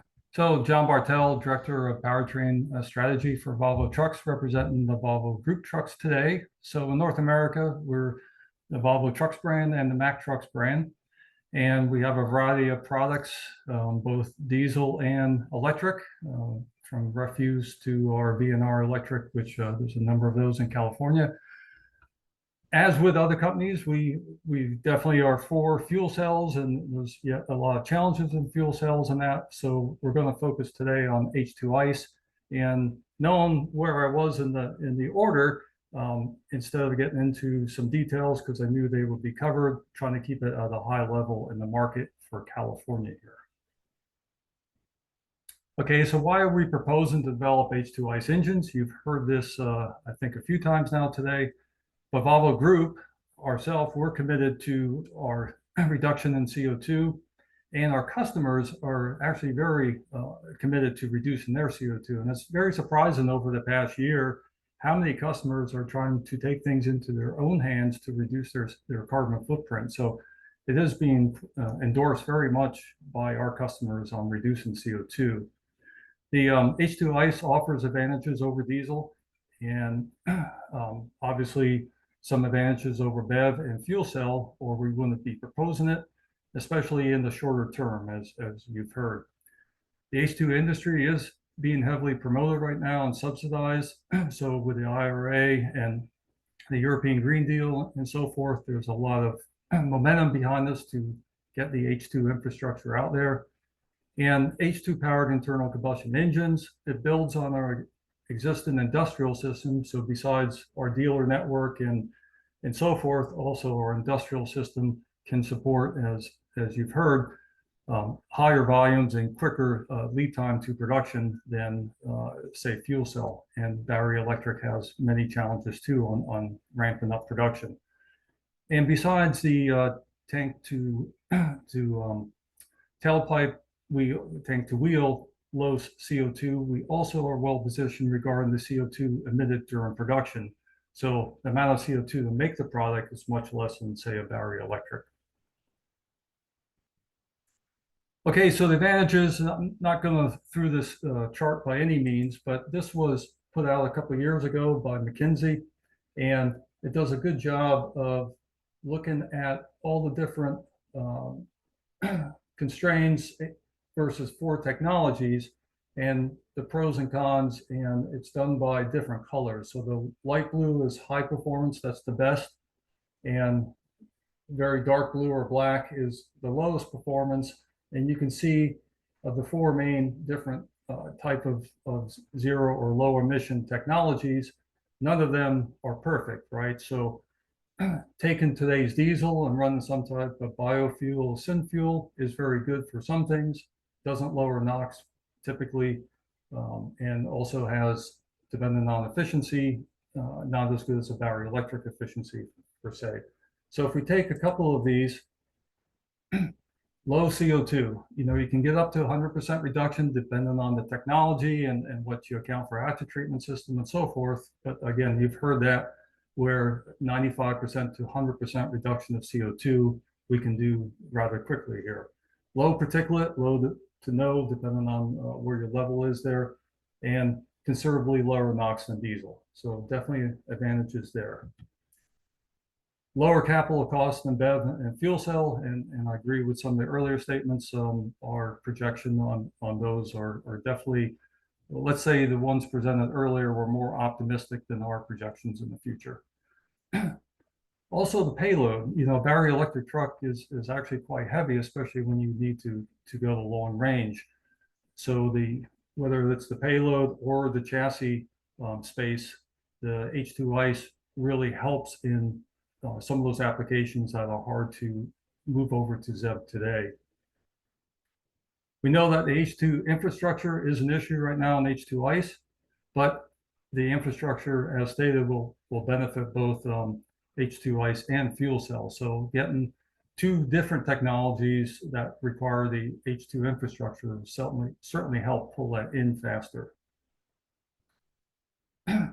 So you've seen two other versions of this chart, and what's nice is it is very universal. We have operating distance, and we have energy consumption, and basically long haul, heavy haul, the higher the usage of energy, the harder it is to transform that.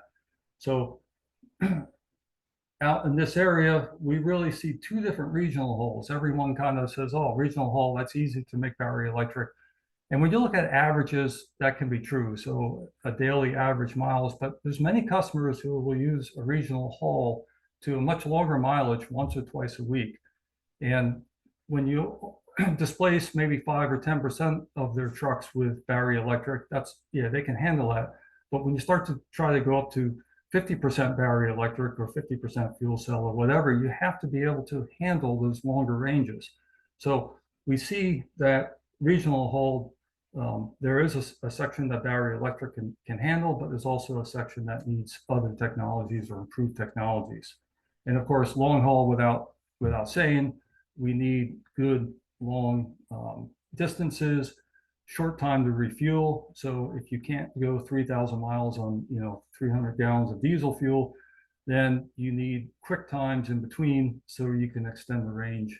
And again, like battery electric, that's hard to do in a quick time frame.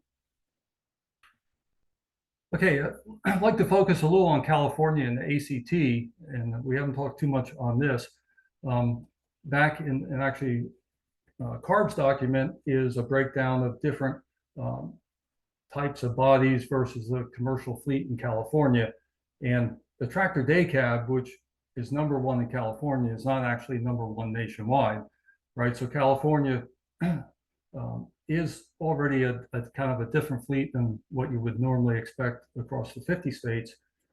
But what is important, as you start to come over to the left here, and you start to get to all these different applications, these are very hard to electrify in many cases.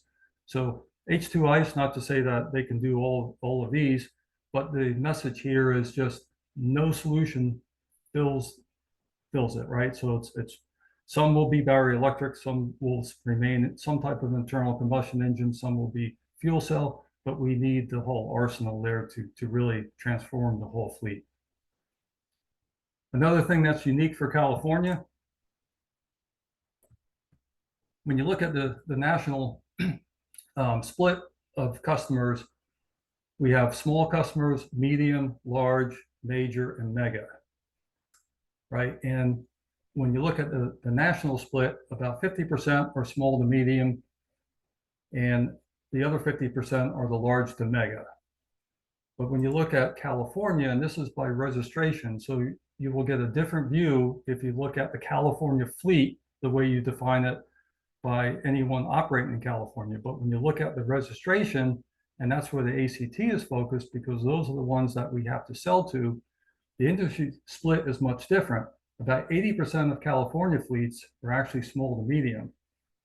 And why is that significant? Because smaller fleets are generally more affected by the higher vehicle costs, the charging infrastructure challenges, financing, and more sensitive to total cost of ownership.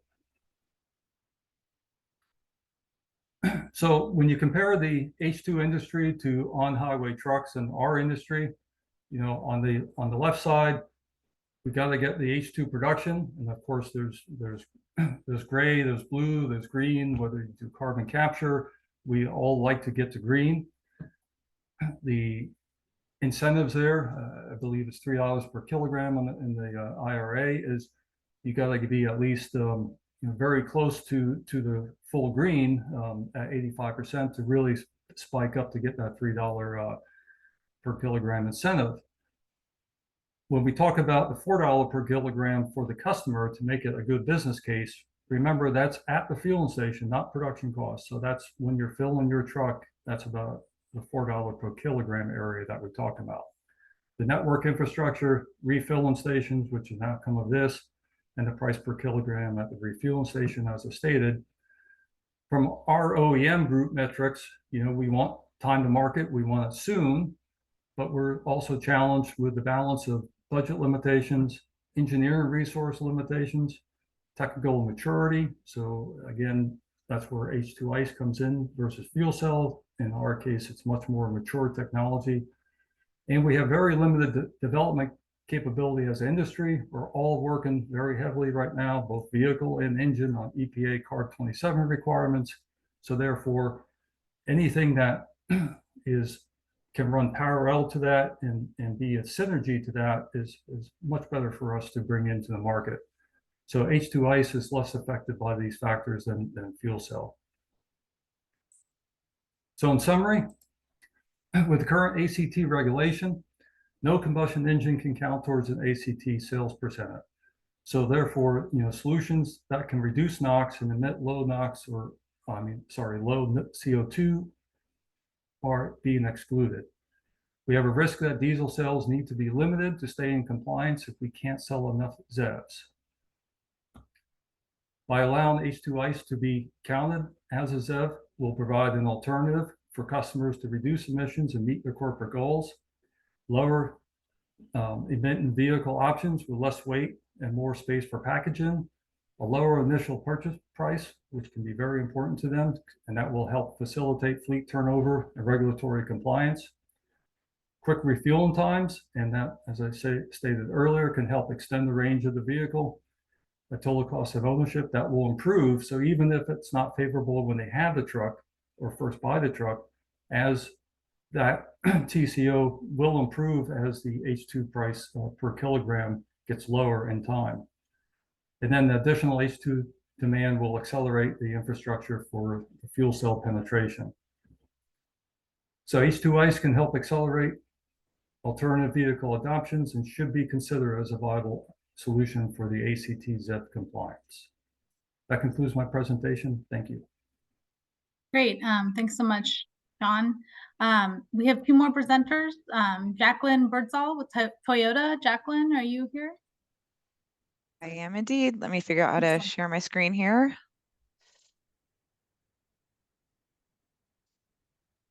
Yep, you started screen sharing and we see your presentation. Wonderful. If you want to put it in the little presentation mode, then we won't see all the slides on the, there you go. Fantastic. Right. Let me see if I can get my video going here as well. Thank you so much for having me. I am actually covering for some of the members from what's called the Business Development Group. So here you can see the logo of Business Development, but I'm actually part of Toyota Research and Development. I have been in hydrogen for 20 years now and originally came from the light duty side. So I will be speaking specifically to hydrogen fuel cell technology, mainly because that is where our expertise lies. So I think you guys have heard really from the truck OEM so far, great group of panelists. We are not a truck OEM.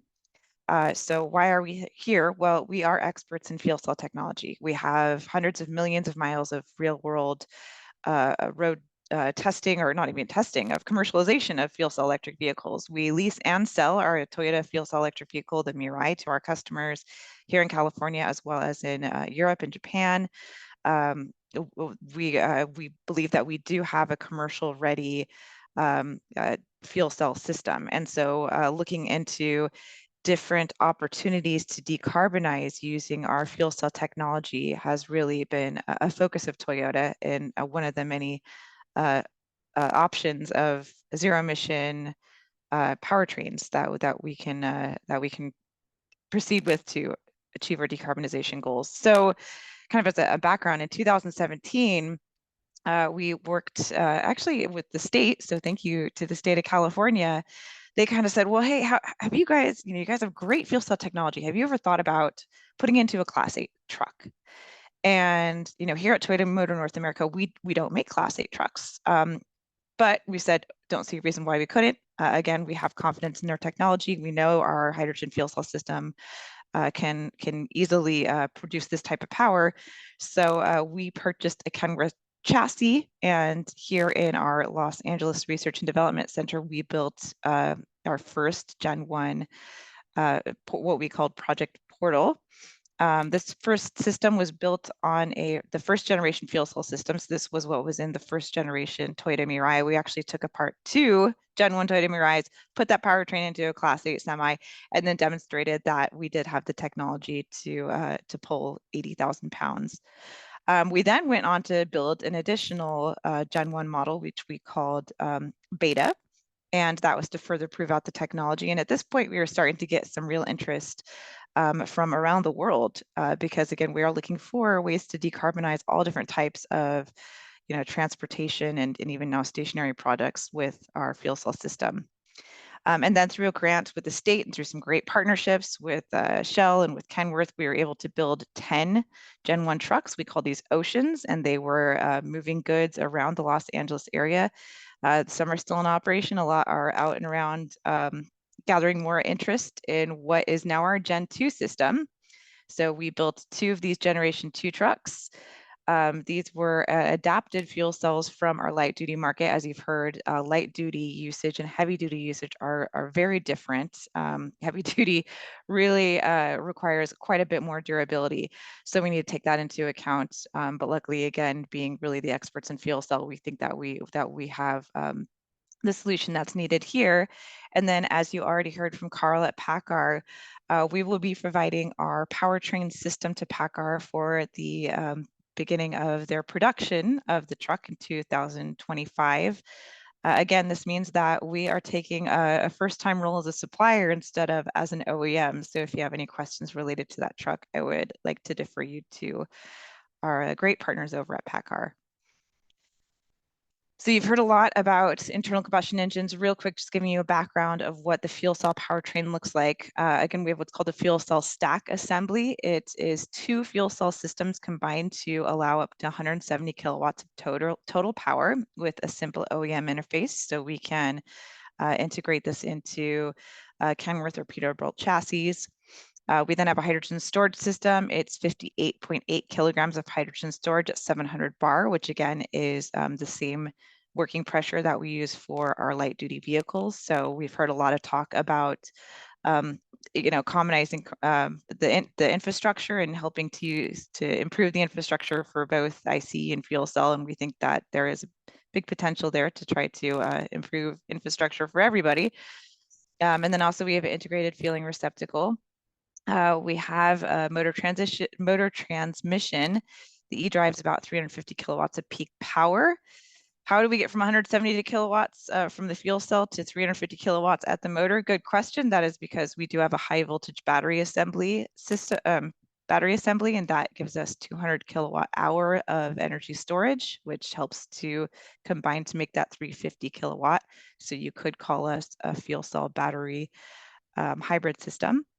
And this gives us 2,400 Newton meters of peak torque, which, as you've heard, these trucks require a lot of torque to get the weight, to pull the weight that they are. You already heard from PACCAR as well. This gives us 82,000 pounds GCWR and about 22,000 pound tractor weight, depending on what chassis they're using. So when we talk about total cost of ownership, this is really what's critical to the fleet users. This is what we're hearing. Is that it needs to be affordable, and correct, fuel cells are expensive. Any innate technology is, but we do see a way to reduce costs. So if we're looking at the fuel cell operation, the total cost of ownership, let's assume 800,000 miles traveled. The fuel cell will get about 9 miles per kilogram. H2IC get about 6 miles per kilogram. Then you're looking at fuel cost ranging from 89,000 if you hit the DOE target of $1 per kilogram to 444,000 versus 133 to 667. So as we've been hearing over and over again, fuel cost is critical. And again, this is a great area for collaboration. The more hydrogen we can make, the more green hydrogen that we can make, the more affordable we can make it. It's really going to be beneficial to the entire industry. You've also heard about commonized components for the H2ICs. For fuel cell, our commonized components between specifically battery electric or hybrid electric vehicles in our fuel cell systems are going to be the power electronics and the battery. The specific items are going to be the fuel cell and the hydrogen storage. Here, this graph on the left is trying to show that the hydrogen storage for the fuel cell truck is assumed to be a little less than for the hydrogen IC. And that's because you require less hydrogen on board to go a similar amount of miles, just given the increase in efficiency of the fuel cell system itself. So for any of these, you're going to have, a cost up on, the hydrogen IC, the transmission, the power electronics, the battery, the fuel cell, and the storage are all going to be things to take into account when you're looking at moving from a traditionally diesel truck to or diesel powertrain to a fuel cell powertrain, because again, I can't speak so much to the truck itself.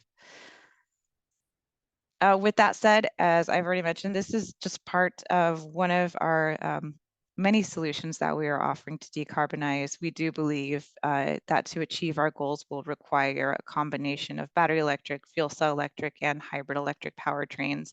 And it will be our goal to provide all those powertrains to the customers so that be it a truck OEM or a truck driver operator, that they have whatever technology they need to decarbonize as quickly as possible. And with that, I will end and stick around for any questions. Thank you. Thank you so much, Jacqueline, for your time and your presentation. Really appreciate it. So Jerome Gregoire from Hyundai, are you available to take control of the presentation or the slides? Yes, I am. If you can hear me. Yes, I can hear you.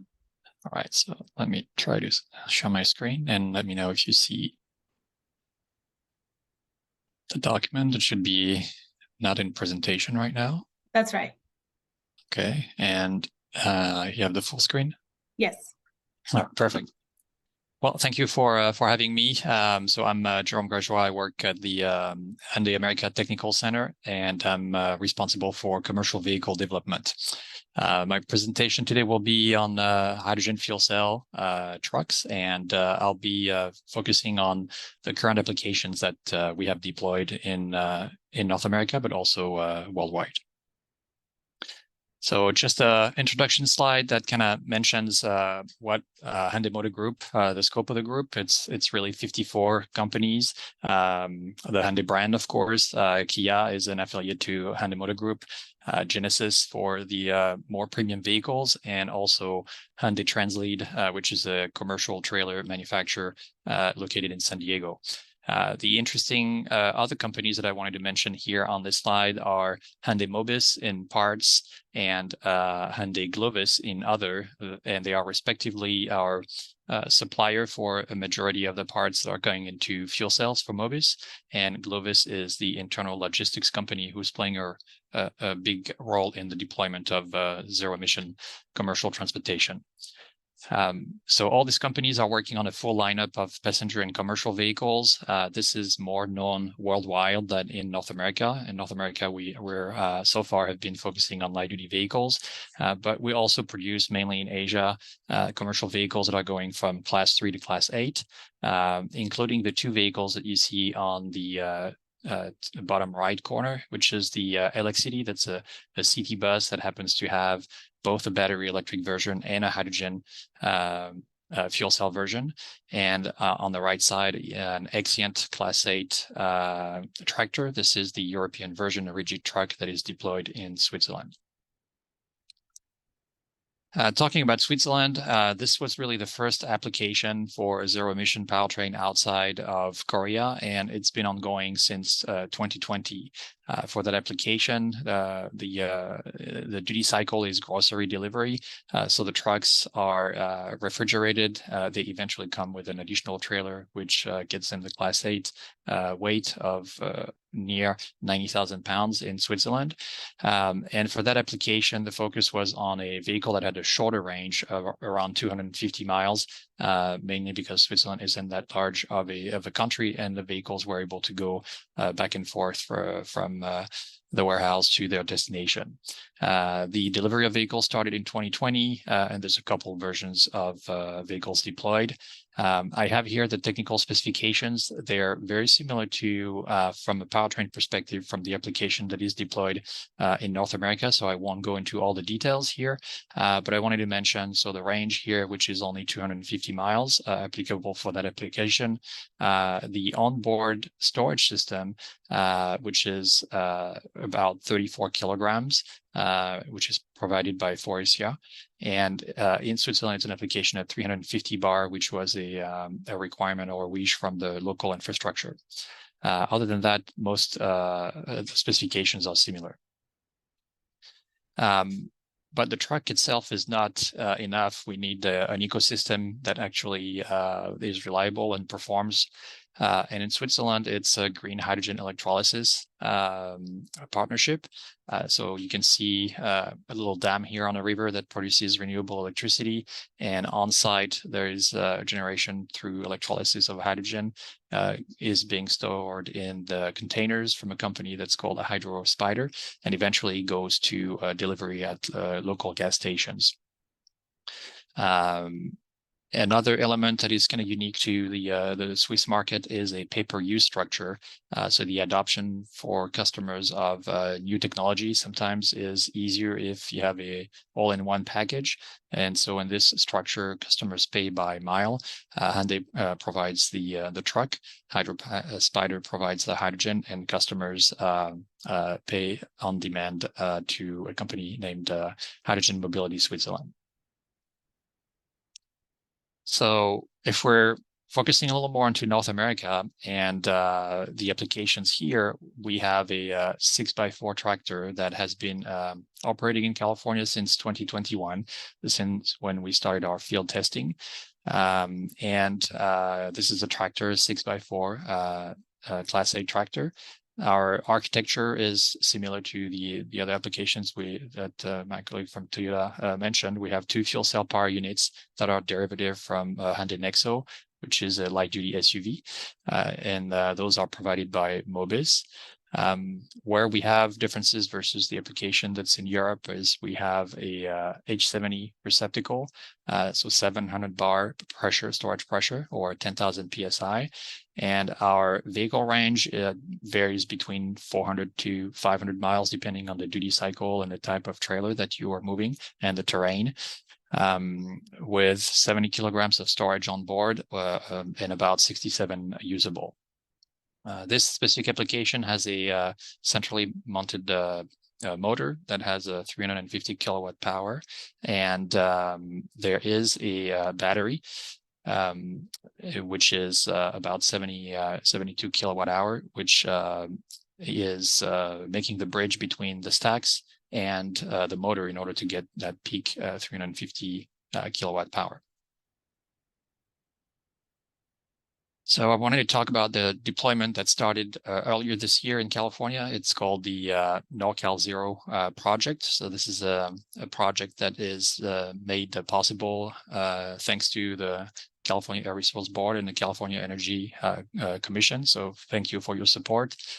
This is an application for drayage trucks at the Port of Oakland in the Bay Area in Northern California for 30 trucks that started operating in June 2023, earlier this year. We'll have a performance evaluation at 1 year in the next spring, and the program will be ongoing for 6 years until June of 2029. So these trucks are similar to the performance that I was just mentioning, 6x4, and are today operating nearby the port. We currently are in the final stage of commissioning of the dedicated refueling station at the port. So we have today refueling, and we expect to have a refueling around 20 minutes for about 60 kilograms with this next generation station. As far as the project partners, the project is managed by CTE, and Hyundai provides the truck. Glovis is the operator, and First Element Fuel is the station builder and station operator. So we've been learning a little bit about how the trucks are performing in the local market since 2021 and a little bit in 2023. First on duty cycles, to understand that trucks are actually spending their time sometimes driving, sometimes idling, sometimes off, depending on what the drivers have to do, pick up and where they have to stay. And we're also learning on the vehicle speed breakdown. So obviously that portion of the duty cycle is critical to be efficient. If you have lower speeds, you're likely to be at partial load, and therefore you have a higher efficiency on your application. But we're also learning on the infrastructure itself, on the refueling habits. When are the customers refueling? Do they go all the way to the fuel light on, or do they like to refuel when they're at half tank? And we have some data also on the current refueling infrastructure, which is largely using light duty, standards at this stage. So we have refueling times that are closer to 1.5 to 2 kilogram a minute, but we're expecting to get to heavy duty performance soon with that new station. And as far as driver and operators, I guess the key elements that I'd like to mention is that there's a universal appreciation of the electric drivetrain. So immediate high torque is appreciated, often compared to CNG and even sometimes superior to diesel. Drivers appreciate this for emerging or passing or crossing an intersection. And there is an element of comfort with the powertrain quietness that is also new to drivers that are in diesel cabins all day long. So the NVH obviously is absent, so it's very quiet, and the air conditioning, not depending on engine RPM, is also high performance. We've heard something that is nice on zero emission application is customers mentioning that the range is sufficient. So there's no range anxiety with the application. There's more refueling anxiety. And this is the next point. The currently limited hydrogen infrastructure and the 2023 pricing of hydrogen are causes for stress. The trend is at this time not going in the right direction, but we hope that this will become soon closer to prices that will get us to close to a parity. And on my final slide, I wanted to show you some pictures of the trucks that are deployed currently in the Bay Area. So you have, I think it's about, maybe the full 30 here trucks at their yard in Oakland. The trucks crossing the Bay Bridge in operation, moving a drayage container. And so far, Hyundai has successfully deployed it for grocery application in Switzerland. We're fully supporting the drayage program in California. And in the future, Hyundai is also interested in decarbonizing its industrial footprint, where we have manufacturing plants in the United States. And you should expect some statements in the future relative to decarbonizing logistics. And this concludes my presentation. Thank you. Great. Thanks so much, Jerome. Great presentation. So amazingly, we're right on time with our agenda. So I don't want to thank everyone, all the panelists, for staying in their allotted time slots. And right now we're going to shift over to Jennifer. Jennifer Hamilton is with the California Hydrogen Business Council, and she's graciously offered to moderate this Q&A panel with all the panelists. So Jennifer, welcome. Hi, thank you, Molly. I'd like to ask our speakers to all come on camera if you could, please.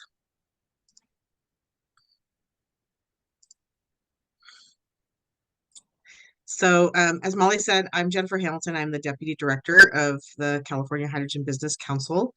I've been in hydrogen for, it'll be 18 years in April next year, and specifically in fuel cells. But I just want to say that this today's workshop is really interesting in talking about, hydrogen internal combustion, something that's been touched upon over the years, but looks like there's a lot more interest in that. So we had a lot of great information and data, and so maybe we could start with our colleagues at the national labs. You touched on emissions and things like that. So wondering if you could just quickly maybe summarize sort of the overarching messages on what the emissions pros and cons are for hydrogen internal combustion for heavy duty. So on the CO2 emission side, so long as hydrogen is coming from the natural gas SMR pathway, it's going to have a higher net CO2 emission when we look at the overall life cycle analysis.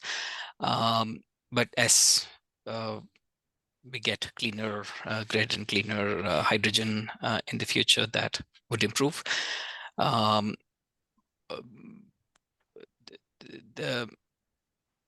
Essentially, the improvement in hydrogen ICE efficiency can also alter this. Alice showed potential to get to 51% peak efficiency. We in our assumptions, we had a lower, close to 44% for present day engines. So improvements in efficiency can also alter this. But when we look at the overall life cycle impact, having green hydrogen is critical, whether we go through the hydrogen IC route or the fuel cell route. Yeah, I just like to kind of remind folks, back when I first started in hydrogen, one of our main talking points was that even hydrogen made from SMR put into a fuel cell sees an overall reduction in emissions because the fuel cell itself is zero emission. So do you think that, ICE could get to that point? Because, California, we are looking at zero emission ultimately, right? So we're talking about this as kind of a stepping stone, but do you think it could ever get there? Yeah. So I mean, Yeah, zero is zero, right? So I think, the idea that an ICE will ever get to true zero, we've already shown, I mean, even 1 ppm of NOx isn't zero. But I do think that the potential for this to be ultra low emissions, especially when compared to, say, a modern diesel engine, is quite high. And the challenges of implementing the fuel cell electric vehicle, I think, are high enough that, as many of the panelists said, the hydrogen ICE makes an amazing bridge to this future end state that we have as a zero emissions vehicle. Because who knows when that end state will occur? I know there's regulations and projected dates, but some of the technologies are not 100% ready for mass adoption yet. So I really think, if we're looking for immediate impact on both CO2 emissions as well as NOx and particulates, the hydrogen ICE offers a wonderful opportunity to achieve an immediate benefit. And all of it is better than where we are with diesel and emissions, right? I think we could all agree. So that's yes. Yeah, absolutely. I mean, and maybe I can just double down that every hydrogen powertrain will rely on hydrogen having low emissions in terms of the global warming gases. So, I mean, one or the other, we need green hydrogen, or at least hydrogen which is produced with carbon capture and storage. When it comes to emissions, I think, well, as Terry said, anything that's more than zero is not zero, but we have significant benefits with any technology here. There are, of course, different opinions when it comes to hydrogen that has more than zero carbon emission. Then the question comes, which of the powertrains will produce in the basically life cycle analysis less emissions. And of course, there will be different interpretations, but overall in a life cycle and in a real powertrain, we might see quite a close match between a fuel cell and an engine. We believe that. Great. So turning to our OEMs, thank you for the wonderful presentations. Some are, clearly there's a little bit of a difference in how far some are with the fuel cell electric versus hydrogen ICE, but I was wondering if some of you could maybe address the challenges or benefits from an engineering perspective of, getting that technology to commercialization. I mean, we saw Toyota's is going to commercial with PACCAR, and maybe there's, and Hyundai is clearly demonstrating, but maybe there's others that, have highlighted some other challenges. So just wondering if that's, something like a comparison or some examples you could elaborate on a little bit. I'll be happy to take a stab at it. Great. I mean, obviously, perhaps the big challenge here is the infrastructure and access to a widespread network of hydrogen filling stations. But as far as opportunities, what the H2 ICE does is it leverages the current powertrain architecture and the supply chain service network. They're incrementally more expensive than the current diesel powertrain, but considerably less expensive than battery electric or fuel cell. And we believe that makes it an attractive customer solution as a transitional solution, offering zero CO2, CO, HC, particulate emissions, and very low NOx. Mm-hmm. Mm-hmm. Yeah, I think that's a really interesting point, is the comment on the infrastructure, and that, maybe the hydrogen internal combustion can drive up the demand overall for hydrogen, and also that the same infrastructure could potentially service both fuel cell and HICE. So just thinking about, my experience in California with infrastructure, that might be a good thing to consider. Any comments on that in terms of any challenges with infrastructure that over and above what we might already, have, and just getting it down on the ground, right? Other than just a comment on, we talked a little bit about hydrogen cost, and the $1 gets thrown out there, the hydrogen shot. That is production of hydrogen. We also need to distribute it, store it, dispense it, and it's all and the production piece, I would argue, is not even the most costly piece in that whole chain. So when we talk hydrogen cost, we have to consider all those steps. Right. Maybe one comment from my side that, I guess the cost, obviously, as we've talked, is critical in the cost of total cost of ownership. So that's a priority to get it there. But also for commercial applications, and maybe if we want to reflect a little bit on the other applications in California with light duty, for commercial vehicles, I think the reliability and the resilience of the supply chain for producing the molecule and distributing it is even more critical than opportunities for light duty.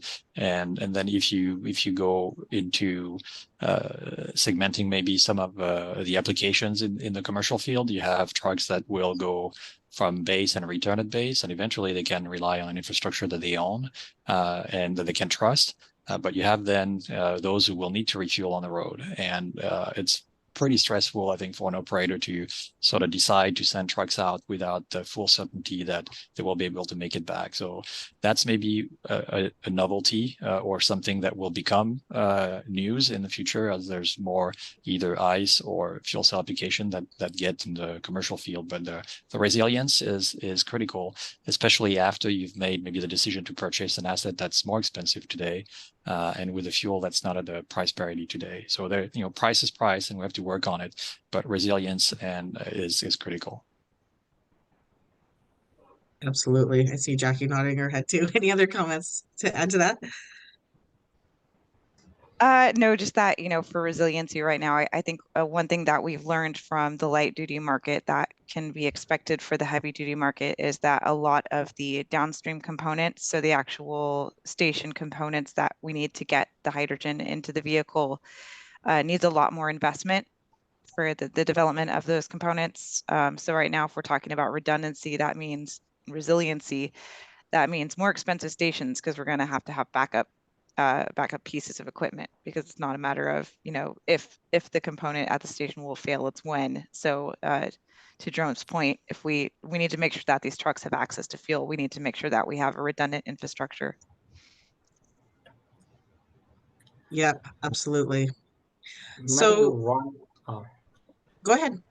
If I can make a very, very quick comment on that, is it basically comes to the question about the fuel purity as well. So some of these applications might be able to diversify the hydrogen supply chain, particularly for the captive fleets, where they might be able to temporarily refuel with lower grade hydrogen, and that will certainly give a confidence to basically fleet operators that there is a supply of hydrogen. If it's not from green hydrogen with fuel cell purity, maybe at least part of the fleet that operates on internal combustion engines can actually temporarily use other sources of hydrogen that basically, as the supply chain builds up, that could significantly alleviate any anxiety about hydrogen and investments into that infrastructure.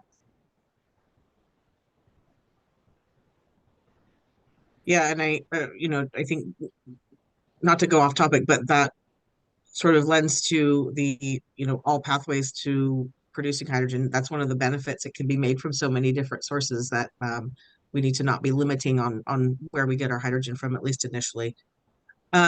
So speaking of that and sort of the total cost of ownership price of hydrogen, we saw a presentation from Tyson at GoBiz on the exciting announcement of California being selected for a Hydrogen Hubs Award. So, and to anybody, can you speak to how you and your company might foresee this as helping or aiding in, kind of bringing some of these costs down and, ramping up those economies of scale to help with cost?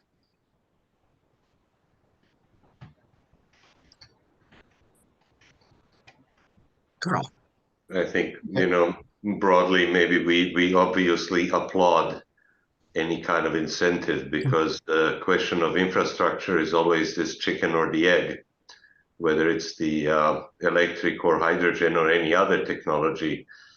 And until it really can get commercialized, monetized, established, it does require a fair deal of subsidy to spark, bring it, and then it will hopefully take hold on its own once the economic viability is established.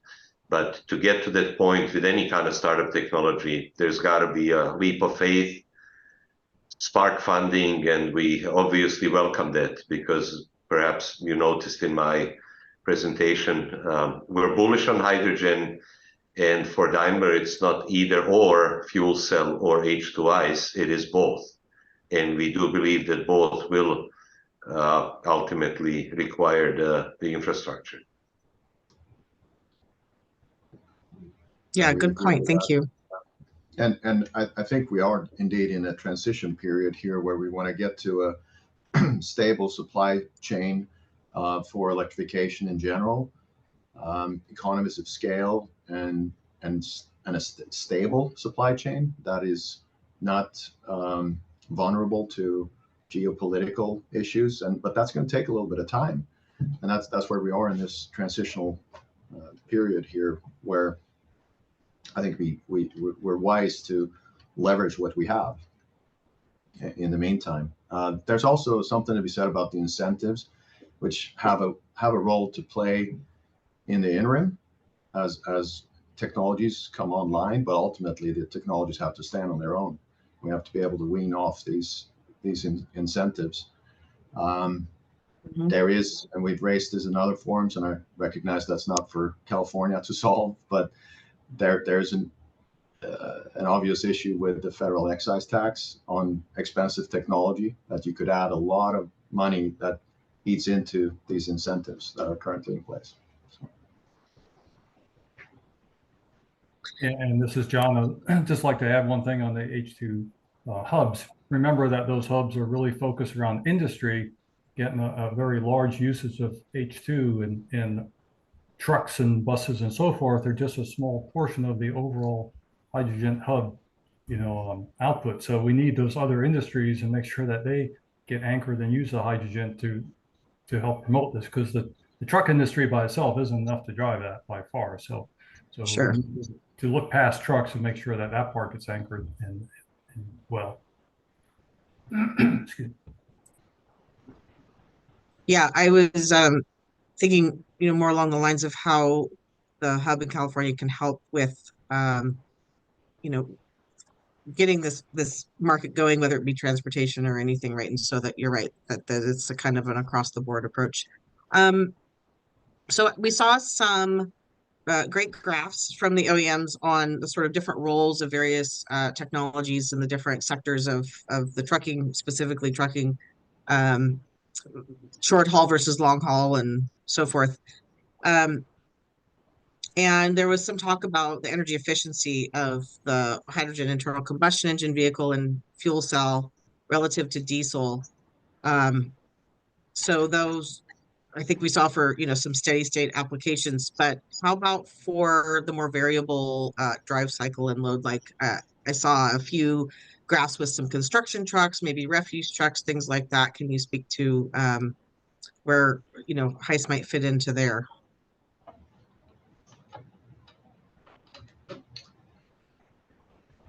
Again, generally speaking, I think an internal combustion engine has extremely good transient response.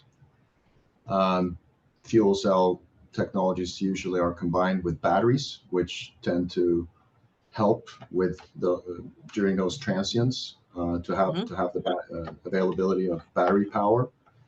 Fuel cells on their own struggle with transients. So that's one aspect. But I think the other important thing is what has been shown already a couple of times here now, the peak efficiency regions of the two are very different. So low load fuel cell is beneficial, higher load, it's pretty close. Some might even argue that the hydrogen ICE is better in those. And so it depends a little bit on the application. Okay.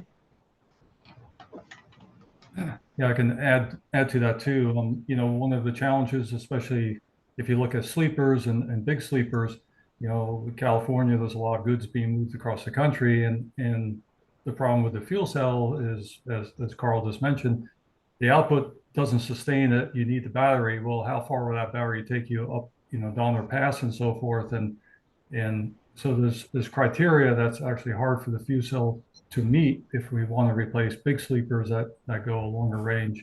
So that's where H2 ICE, again, as long as you have enough fuel, can do much better in those applications.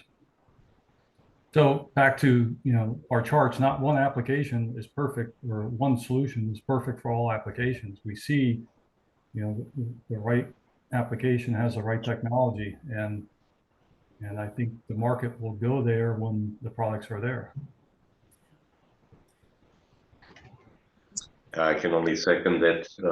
Diverse portfolio, efficiency, uptime, equipment availability, and ultimately really the life cycle costs are extremely important, and and customers vote with their money when the various technologies are available, if you will. And no one single technology in our diverse portfolio will be able to cover every corner of the needs. Hmm.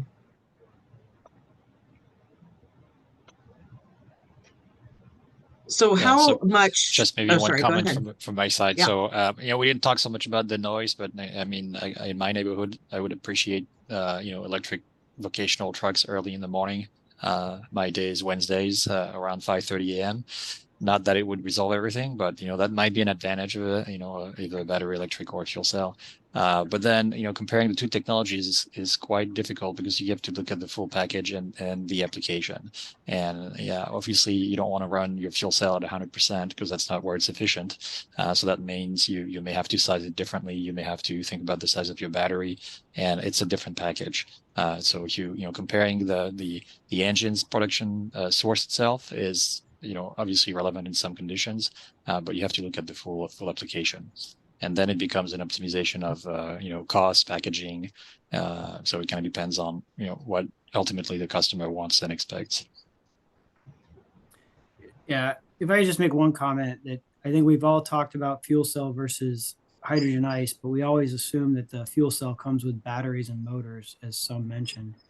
When you start talking about motive power sources, the hydrogen ice could be also equipped with batteries and motors. And I think you get more of an apples to apples comparison with that. And so it would give you the advantage of quiet operation in your neighborhood. So I think as we move forward and we talk about, fuel cell versus hydrogen ice in the short term, let's make sure we're making an apples to apples comparison of the powertrain.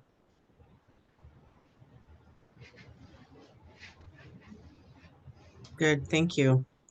Back to total cost of ownership and price of hydrogen. How much of a I think some of you touched on this in your presentations, but just to recap, how much does the total price of hydrogen or the cost of hydrogen factor into the total cost of ownership of everything on the truck? Is it half or a third, or is there a kind of range you can pin down on that?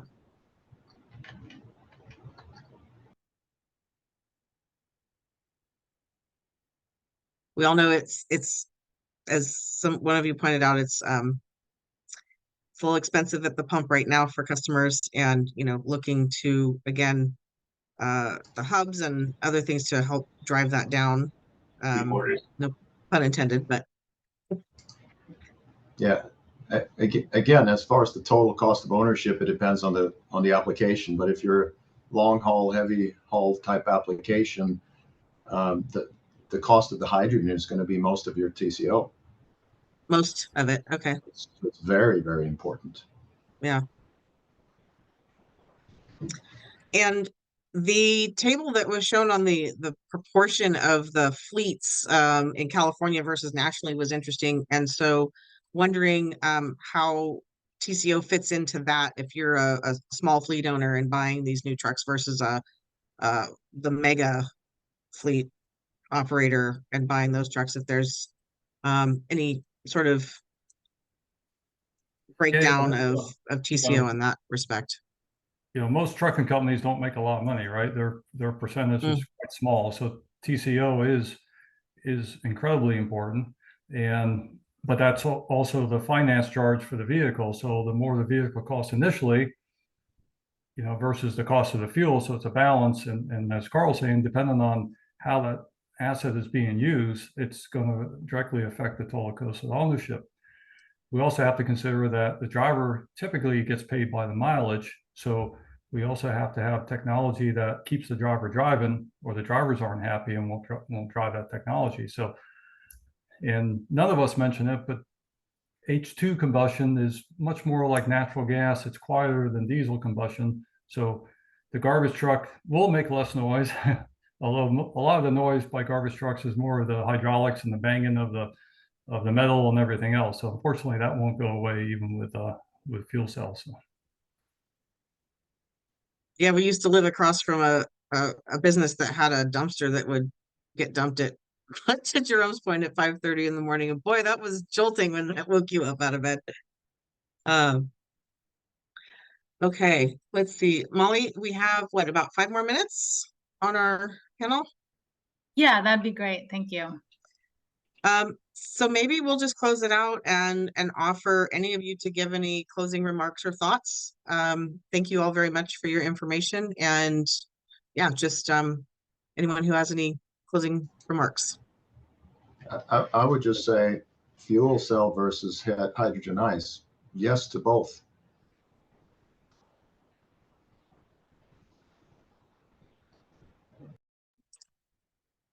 It's kind of like when we talk about fuel cell and battery for zero emission, it takes both, right? Yes. So, Yeah, we see them as complementary. complementary. Great. Anyone else?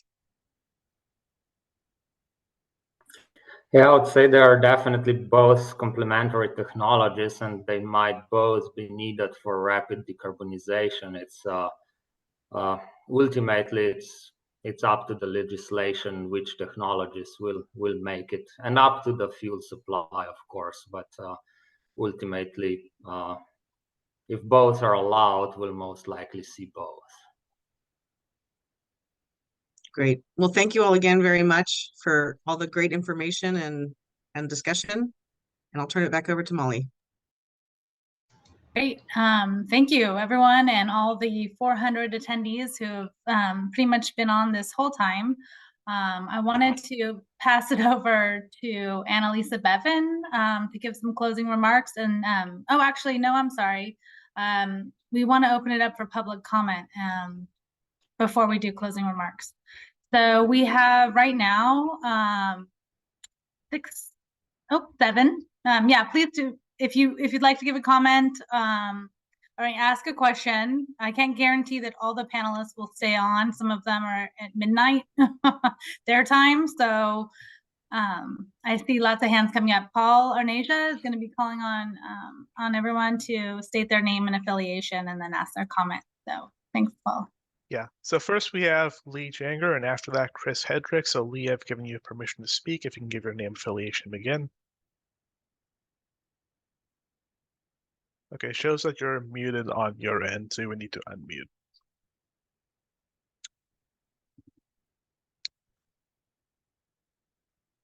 Okay, we might need to come back to Lee. So next we have Chris Hedrick. I've given you permission to speak, and after that, Jamie Levin.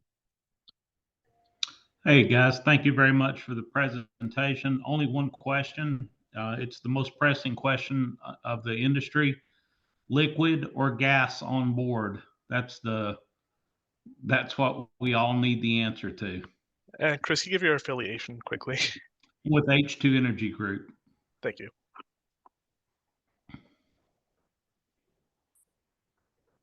Any of our panelists want to chime in on that one? Chris, in short, I think that it's probably going to be a two-phase approach. We'll end up needing both, but gas, and then of course we can ask what, but seems to be we are migrating kind of in the 700 bar direction, and then eventually to get more density range with its own trade-offs would be liquid at some point.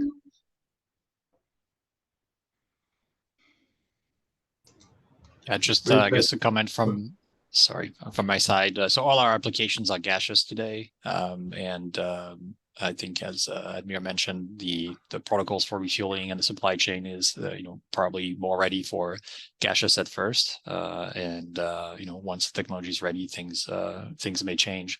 One thing I'd say is it's independently of the onboard, I think the supply to the stations as liquid also has an advantage on considering the purity of the hydrogen.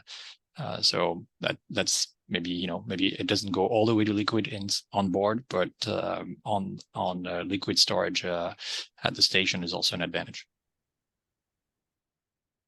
And I can add a few comments too. One of the things you really have to look at is back to total cost of ownership. So it does add a considerable cost to liquefy, just to liquefy it. So if you're focused on TCO, you want to stay gas unless you happen to be next to, a facility that does have it liquid already, but it takes a lot more energy than it does LNG to liquefy. So it really drives up the cost of per kilogram to liquefy right now.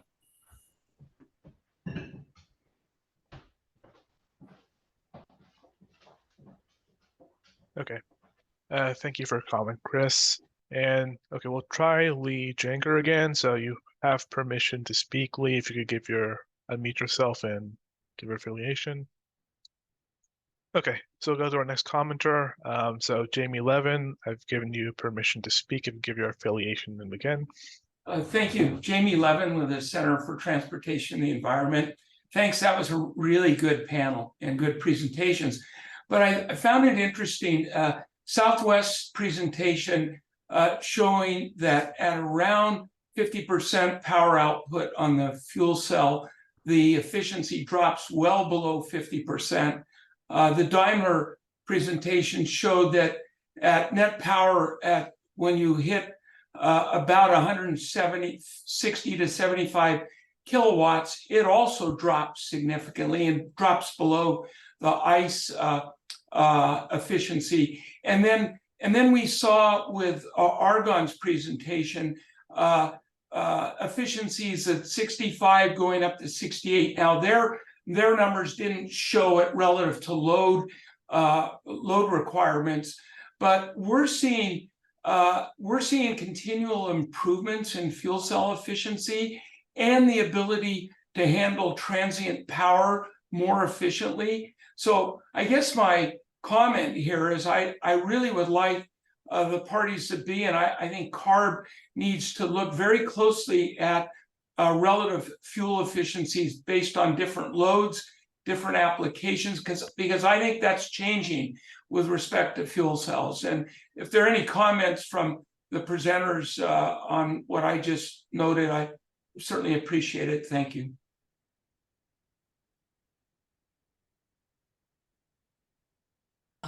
So I can clarify the Argon assumptions. What we showed was just the peak efficiency value, and I agree that the shape of the fuel cell curve is really important. And what we were following was the fuel cell efficiency curve HFTO had put out as part of their heavy duty goal setting process. So that is slightly different in design than the typical light duty fuel cells we see on the light duty side. Like we've tested Mirai fuel cells in house at Argon, so that shows the drop, a larger drop at high loads. But in our work on medium duty, heavy duty specific work, many fuel cell manufacturers have told us that they design it differently for heavy duty with a slightly flatter curve, but the trade-off would be like you may not get as high a peak efficiency in there. So our work was following that type of an assumption.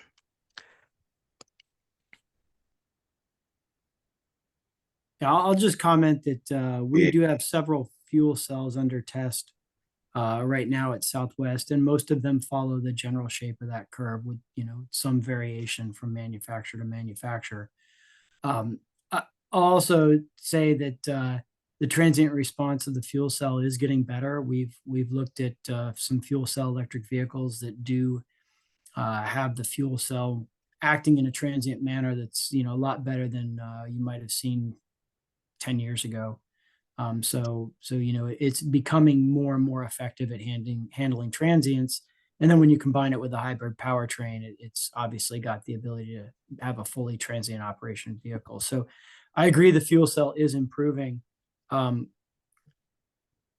just think that, as we wait for the fuel cell to get better and better, the hydrogen ICE is a great intermediate step there. And I think many of the panelists have already, confirmed that.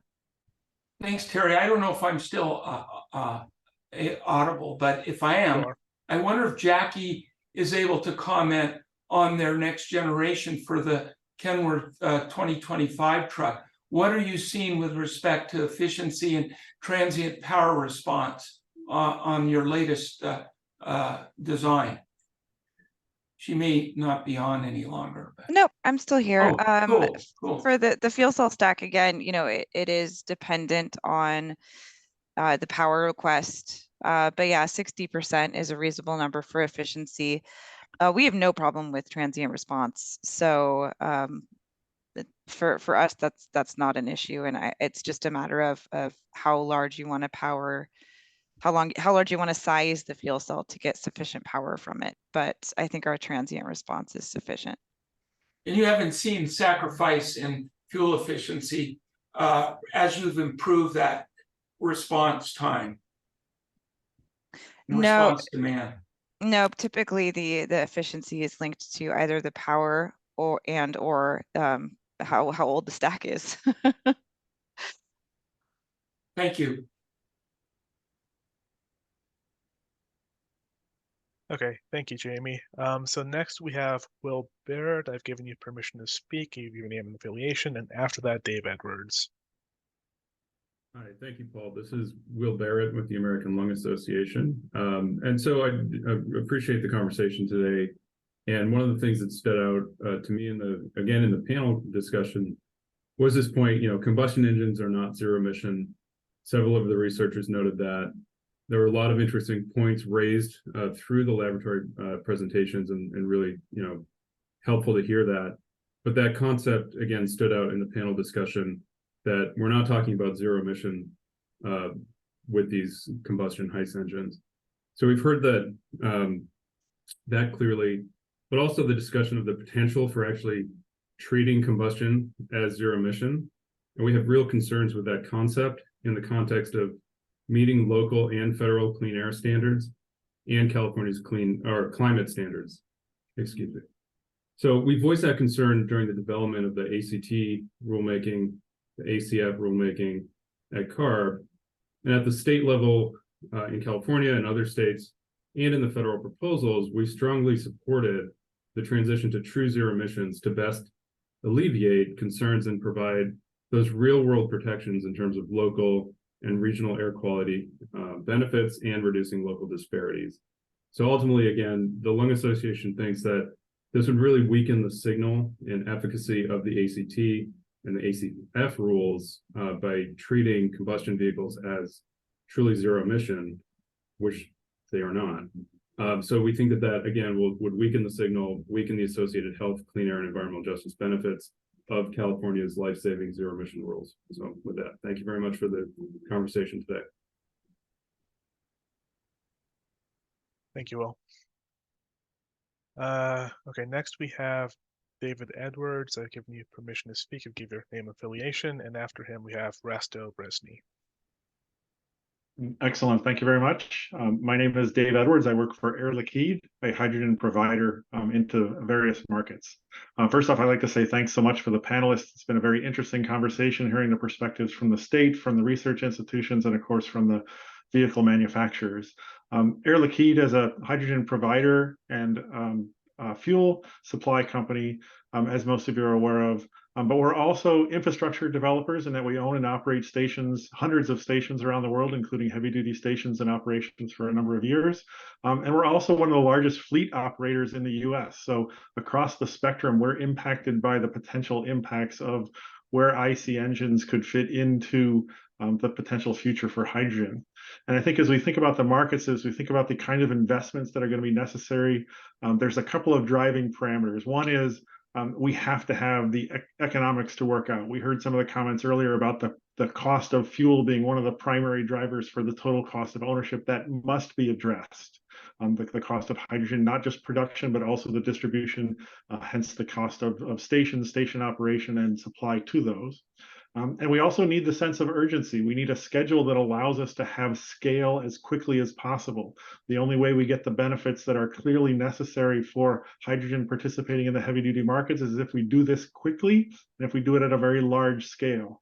And those compound the first two issues, in that doing things at scale brings costs down dramatically.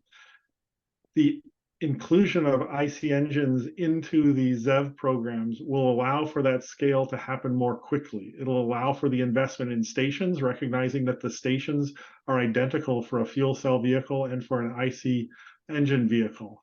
And it also allows for the same molecule. The fuel is agnostic as to whether it's going into an IC engine or into a fuel cell vehicle, for example, and allows for the investment in the upstream production and bringing scale with it.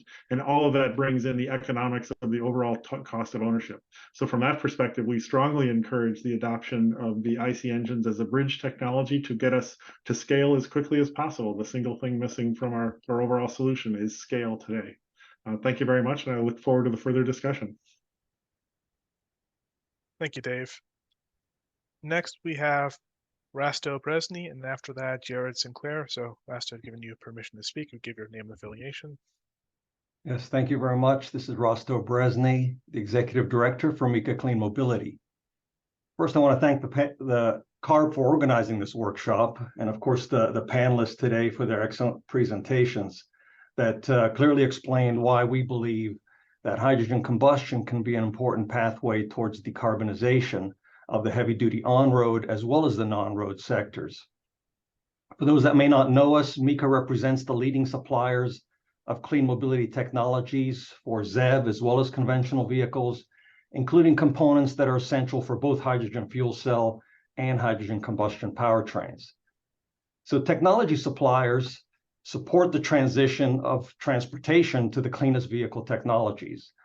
And we recognize that the fastest path to meeting our clean air goals is when government and industry partner on technology neutral solutions that make both environmental as well as business sense while addressing the needs of consumers and the fleet owners.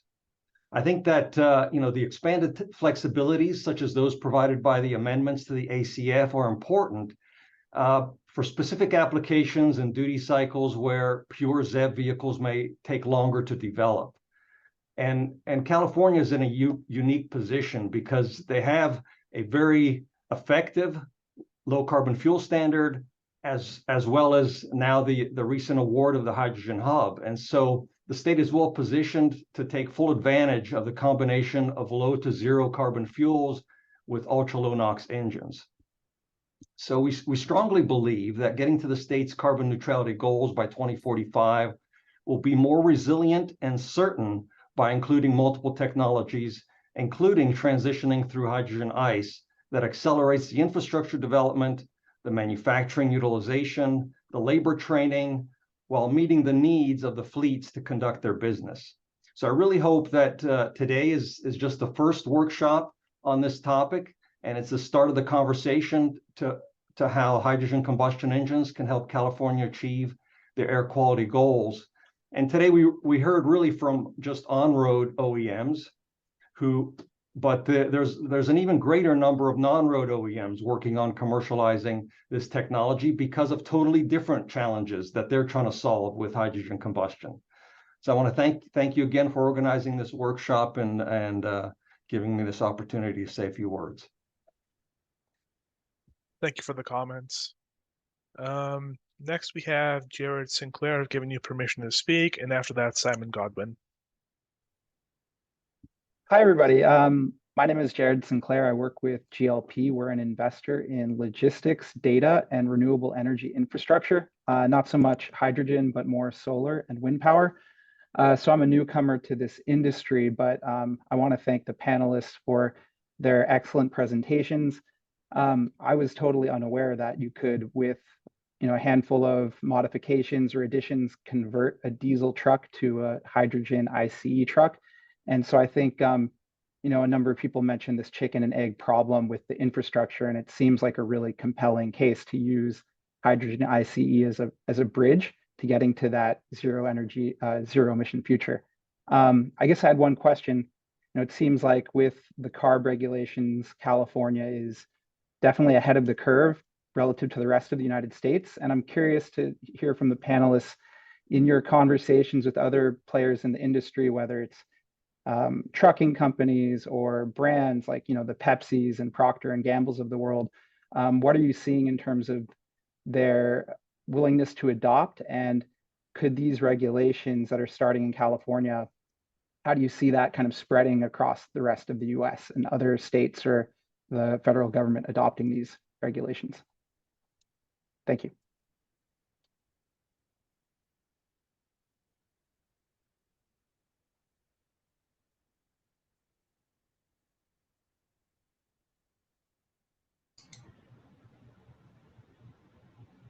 I think the challenge is that customers experience. I mean, we all want to do the right thing, but you have a business to run. You need to be able to afford the truck. You need to be able to fuel it or charge it. You need to make sure that freight rates don't go up. And you need to be competitive. So it's all those challenges that we all need to help the customer overcome to make these regulations a success. Yeah, and to add to that, as the percentage of ACT goes up, it's more and more important, right? So you can take a couple trucks that cost a lot, maybe are not profitable, but when you start to have to get more and more into your fleet, there has to be a product that is reliable, that you can still make money as a carrier, or you're out of business. So it's not just, they want to adopt clean technology in that, but they also have to balance that with their business. And some of these companies, most companies over time are going to have to transition how their business looks to take advantage of these different technologies. So and you can't do that overnight. And there's only so much of that you can do depending on what your business is. Got it. Thank you. Thank you, Jared. Next, we have Simon Godwin. I've given you permission to speak. You can give your name, affiliation. Then we have Laurel Moorhead. Thank you. Can you hear me okay? Yes. Okay. So I'm Simon Godwin. I'm Head of Government Affairs for PHINIA. PHINIA is a Tier 1 supplier of fuel systems and aftermarket solutions. Our products include fuel delivery and injection systems for gasoline, diesel, and hydrogen engines. And we also produce fuel systems for fuel cell electric vehicles. So we agree with the recommendation that was well articulated by our OEM colleagues to consider hydrogen engines as zero-emission vehicles for the purposes of advanced clean trucks ZEV mandate. But what I'd like to focus on is the potential that hydrogen engines already have to reduce greenhouse gas emissions and reliance on oil. There's such a wide range of different use cases, again, as articulated by other speakers, for on-road trucks. Each propulsion technology has its own favorable cases. So that's why there's so much interest amongst manufacturers and trucking companies in hydrogen engines as a solution to go towards zero emissions alongside battery electric and fuel cell. Now, hydrogen engines, whether or not they're designated as zero emission vehicles, until 2035, new hydrogen engine trucks will be compliant with the California standards, as the standards stand right at the moment. And in the rest of the US, new hydrogen engine trucks will be compliant at the moment indefinitely, depending on how federal laws develop. So what these developments mean is that hydrogen engines will be part of the future makeup of trucks on the road. They will contribute to meeting environmental and climate goals in California and federal US and in other global regions as well. And as a mature technology, that incentivize a faster rollout of the hydrogen refueling infrastructure, paving the way for fuel cells, as others have said. But they'll also ease the transition to electrification, because what they do is they ensure that trucking companies have a choice and can always purchase the right truck for their needs. So we need to also think about how we can maximize that contribution, which is coming of hydrogen engine trucks in California. And I think we can embrace them as a path to faster decarbonization to capture the benefits as quickly as possible. In concrete terms, firstly, that means ensuring that there are no barriers to their certification. But nextly, supporting accelerated infrastructure rollout based on the fact that hydrogen engine trucks are expected to come onto the market very quickly. It could also mean things like supporting the procurement of hydrogen engine vehicles for both public and private fleets. And it could also include support for retrofitting diesel trucks with hydrogen, so that we can also deal with the legacy fleet. The biggest enabler to hydrogen trucks of all types is the availability of affordable hydrogen at a critical mass of refueling stations. So to unlock the great potential of hydrogen, active policy support now for hydrogen engine trucks will accelerate progress across the board. So thank you. Thank you, Simon. Okay, next we have Laurel Moorhead and David Cook. So, okay, go ahead, Laura, and after that, David Cook. Thank you. Thank you, Paul, for hosting this webinar, and thank you to all of the presenters. I very much enjoyed hearing everyone talk. My name is Laurel Moorhead, and I'm here on behalf of TransferFlow. TransferFlow has been in business in beautiful Northern California for 40 years, manufacturing high-quality liquid fuel systems, and creating high-paying local jobs and supporting our local economy. I'd like to take issue with a couple comments made by Jennifer Hamilton and William Barrett. Calling a battery electric vehicle zero emissions is a very dangerous misnomer. There is no such thing as a zero emission vehicle. CARB consistently ignores emissions created from mining the minerals needed for electric vehicle batteries and the very well documented human rights abuses associated with mining electric vehicle battery minerals, plus the emissions created by electricity generation. As I stated in the workshop earlier today, according to the U.S. Energy Information Administration, the average NOx emissions created from electricity generation in the USA averaged 0.74 pounds of NOx emissions per megawatt of energy. When converted to grams per brake horsepower hour, that equals 0.25 grams of brake horsepower hour of grams of NOx emissions per brake horsepower hour. The EPA 2027 emission limits set the NOx limits for heavy-duty trucks at 0.035 grams per brake horsepower hour. The ballpark estimates for 2027 heavy-duty trucks show that they will be, even the diesel engines, are 6 times cleaner in NOx emissions than electricity generation was last year. So if you're charging a battery electric vehicle at night, your electricity is most likely being created by using fossil fuels anyways. So CARBs consistently refuse to do a life cycle emission analysis, but I believe that if they would likely find that hydrogen internal combustion engines are most likely cleaner than battery electric vehicles. There are a lot of applications that battery electric vehicles are simply ill-suited for, such as snow removal, long haul, tow trucks, and I think that hydrogen internal combustion engines are a great solution for those sectors. And CARB should be taking a technology neutral approach. They shouldn't be forcing people to try and adopt a dirtier technology. CARB's job should be to regulate emissions, and any way industry chooses to meet those emission levels, they should be allowed to do. Thank you. Thank you all for your presentation. Thank you for the comments. So just a quick check. We have, it looks like 16 hands raised at the moment, 17. So we're a bit over time. So we'll take these next comments and then just to keep things, make sure we can wrap things up in a timely manner. Okay, next we have Dave Cook, and after that, Sam Wilson. So go ahead, Dave. Yeah, thanks. Dave Cook, Senior Vehicles Analyst with the Union of Concerned Scientists. I really appreciate coming after Laurel because I actually did the life cycle analysis on this question, which we submitted in technical comments on the phase 3 regulation together with the Moving Forward Network, and it's not even close. But I do have to laugh that here we are again hearing about another bridge fuel.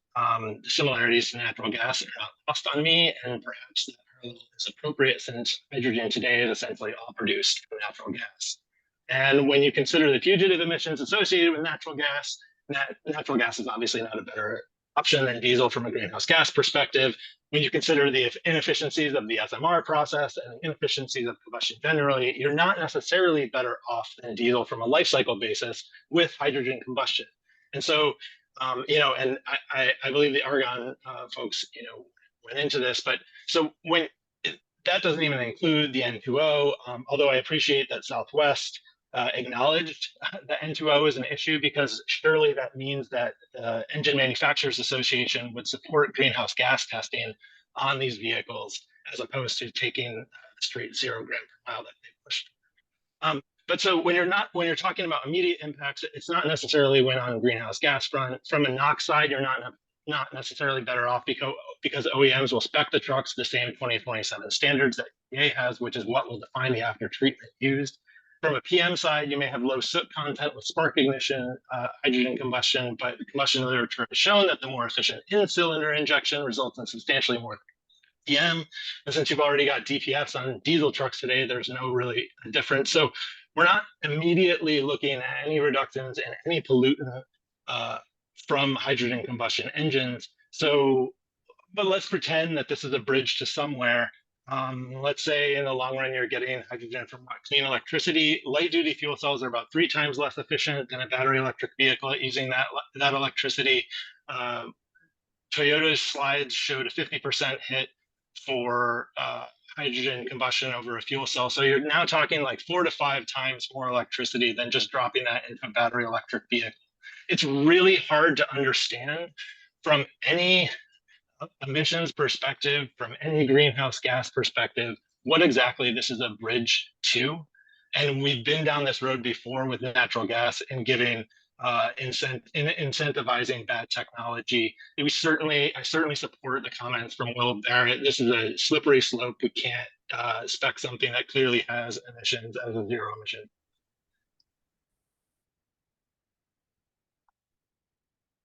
Thank you for the comments, Dave. Next, we have Sam Wilson. I've given you permission to speak. If you could give your name and affiliation again. And after that, Guillermo Ortiz. Yeah, thanks so much. Sam Wilson, Union of Concerned Scientists. Happy to speak after my colleague Dave here with some similar comments, more focused on greenhouse gases here. Just wanted to point out that, you know, many of the presenters today, they spoke about the ability of hydrogen ICE vehicles to decrease tailpipe emissions to decrease their greenhouse gas tailpipe emissions compared to diesel. But I really need to acknowledge, as Dave did, the importance of looking at the life cycle impacts, given that fuel production is the largest climate impact for hydrogen-powered vehicles by several orders of magnitude. And really just kind of curious, since, you know, it wasn't brought up in the panel today, if any of the panelists could speak to hydrogen ICE vehicles' potential to reduce life cycle greenhouse gas emissions compared to diesel, FCEVs, or BEVs, particularly since hydrogen ICE vehicles are far less efficient than FCEVs.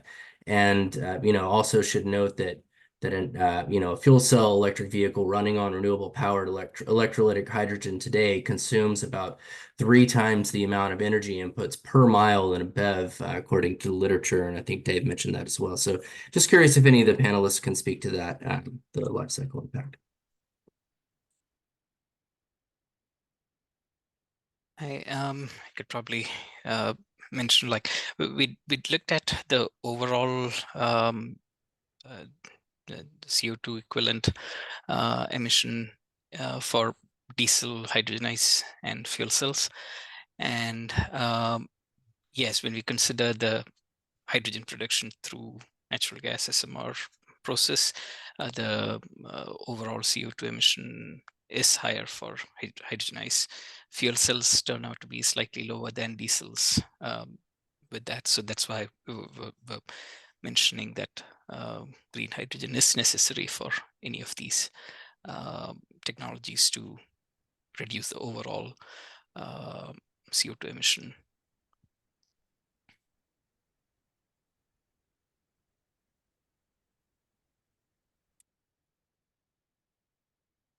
Thank you, Ram. Thank you for the comment, Sam.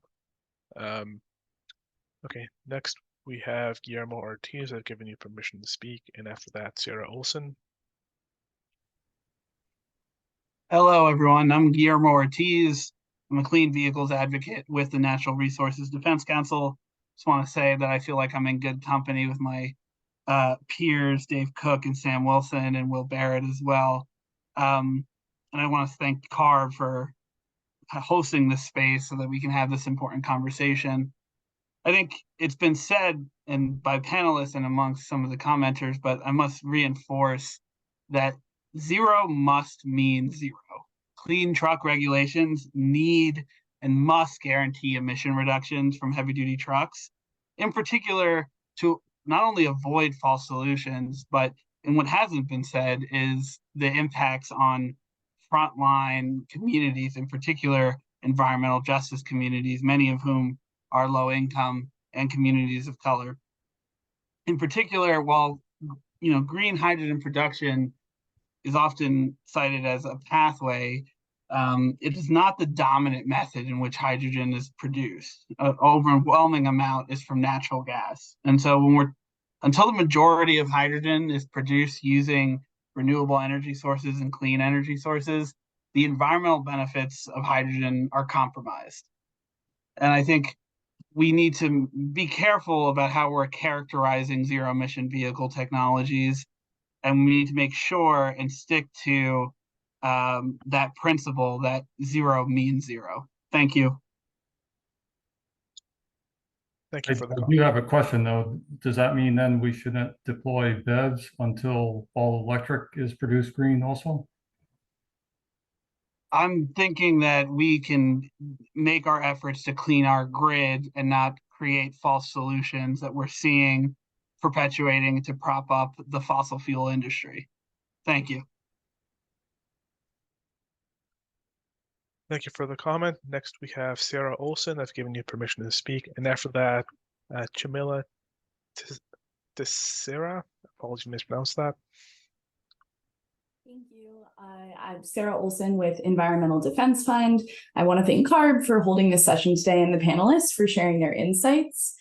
You know, given the disproportionate pollution from heavy duty trucks, these talking about solutions aimed at reducing emissions and electrifying these vehicles are really imperative for creating a sustainable and equitable transportation system. EDF was engaged on the Advanced Clean Fleets and Advanced Clean Trucks regulations and really sees these as a pivotal step towards moving us to a zero emission future.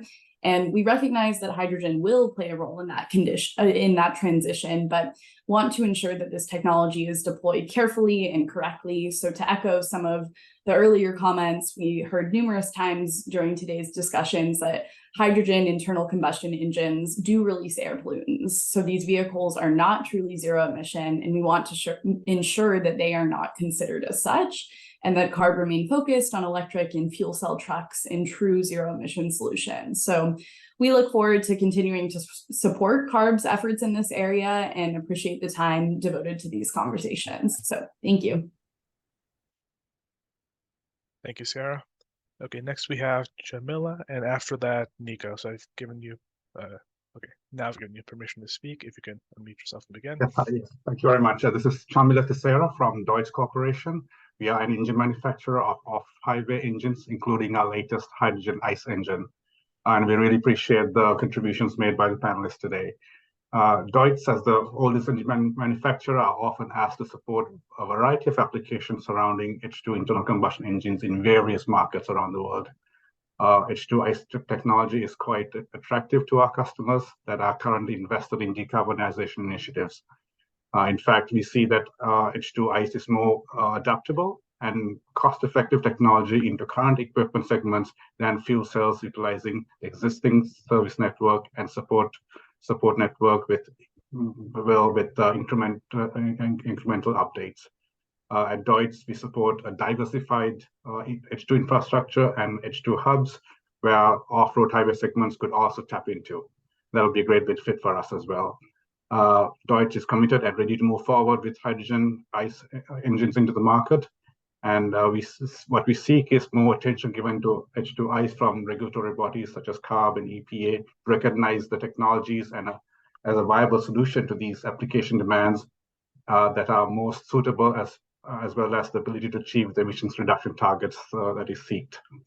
We are willing to work with California Air Resources Board, EPA, and any other regulatory agencies in this area and share emissions comparison data and all the information needed, especially comparing with the internal combustion, compression ignition engines, as well as spark ignited engines. Thank you. Thank you for the comment. Okay, next we have Nico Balkamp. I've given you permission to speak, and after that, Paul Miles. Good afternoon. Can you hear me? Yes. Thank you, Paul, and thank you for all the panelists for providing your insights on hydrogen ICEs applied in trucks. We at GTI Energy were very involved in hydrogen, including connecting the hubs. One of them mentioned by Tyson Eckerly at the beginning, the Arches hub, and we're also involved with the High Velocity hub in Texas.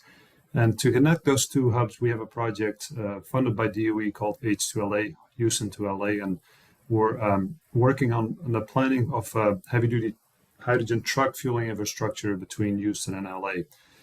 In that context, as well as little bit on the practical reality of things and connecting these hubs. I was curious to hear from the panelists a little bit more about, even though I heard about the better economics or the more acceptable cost of hydrogen ICE, on how these hydrogen ICEs maybe applicably would be used by, or how they would be used by small fleets. This morning we heard about 80% of the truck fleets in California are small fleets, as well as out-of-state companies that are trying to comply with acts or ARB regulations on the trucking side of things, and do not have the incentive structure that we have here in California and possibly in the future in Oregon and Washington. And then also with regards to the expansion, what this means for the expansion of hydrogen infrastructure for fueling light-duty fuel cell vehicles. And then one note is on the fuel quality. I heard some disparity maybe, or some differences between speakers on fuel quality. It was not completely clear if they're all assuming the same fuel quality when they made their assumptions about emissions. So it'd be great to hear a little bit more about that. But if not, then I'll leave it as a comment and something to think about. Thank you.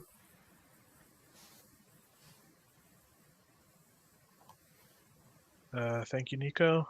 And I'm not sure if you have any panelists willing to chime in at the moment. If you are, feel free to go ahead.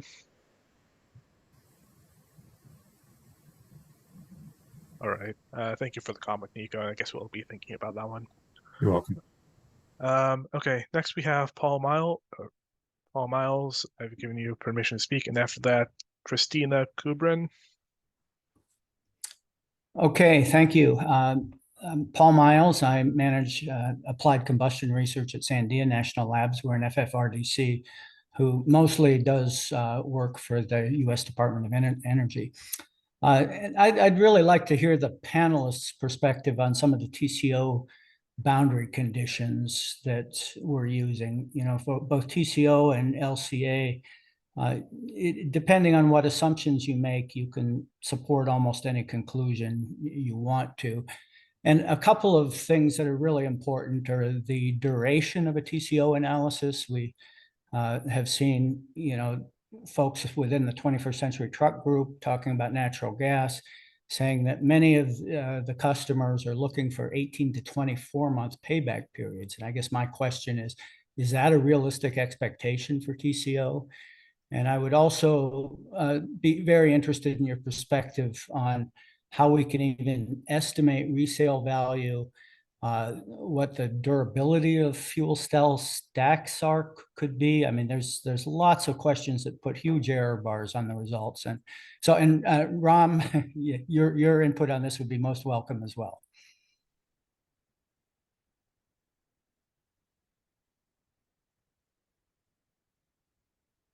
I can start on one of those questions. I think one of the reasons we like H2 ICE is it's a known entity to us. We know how to reach, you know, 1 million miles on diesel engines routinely. So to switch over to H2 ICE and have a durability for 1 million miles and meet emissions for 650,000 miles coming up here, that's something we know how to do. So we're confident in that. When it comes to fuel cell and so forth, it's a different technology. What's our life out to 1 million miles, so forth. Those are more unknowns. How does it affect residual value, which comes into the TCO? So there's definitely more questions on those than there is for H2 ICE for us.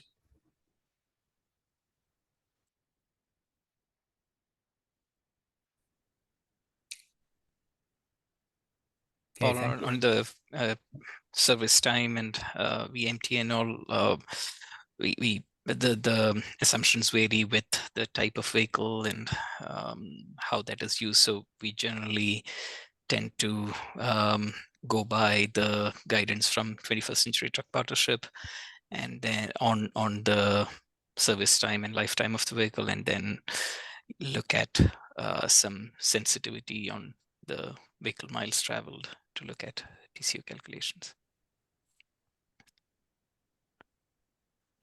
Okay, thank you. Thank you. Okay, next we have Christina Kubrin, and after that, Liberty Gura. So Christina, you should be able to unmute yourself and begin. Thank you so much. Thank you, Carb, for hosting this. Thank you to all the presenters. The Sandia presenter, I especially loved your presentation during the H2IQ in February this year. I'm with 352 Innovation, a startup that is supporting independent shops and technicians as we transition to zero emissions with an end goal of addressing the older vehicles.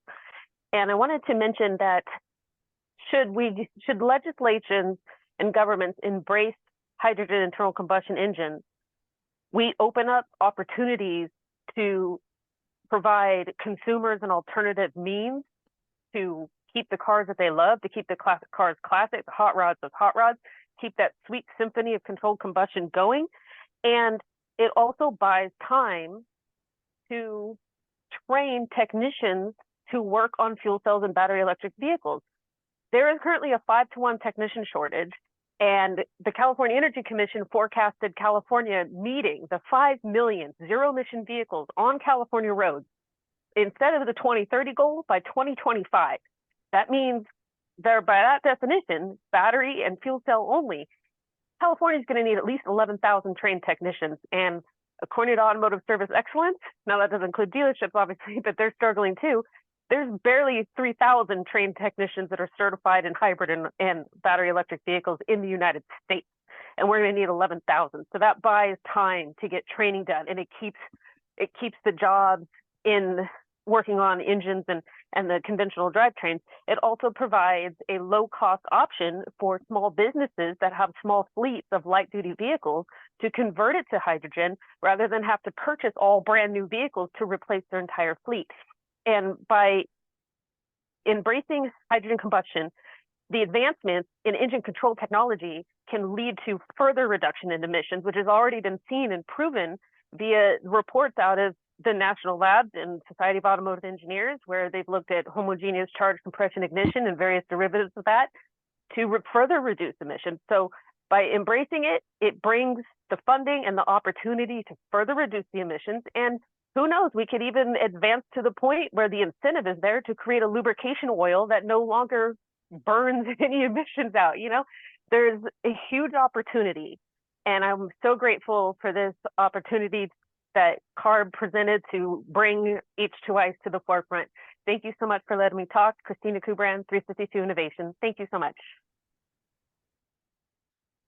Thank you for the comments. Okay, next we have Liberty Gura. I've given you permission to speak, and after that, Bradley Ziegler. You need to unmute on your end. Okay. Hi, everyone. Okay, Just can want you to ask, which player in the market is currently ready to sell the H2ICE engine in trucks, basically?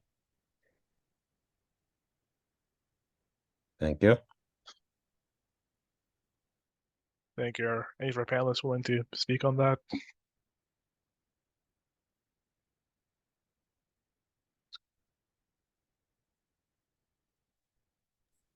Could you repeat the question, please? I believe the question was, which manufacturers are currently able to sell H2ICE engines at the moment? But we could try to get our speaker back on the online or not. Yeah, I mean, none are certified in the US, so it would be zero right now in the US. That's my understanding too.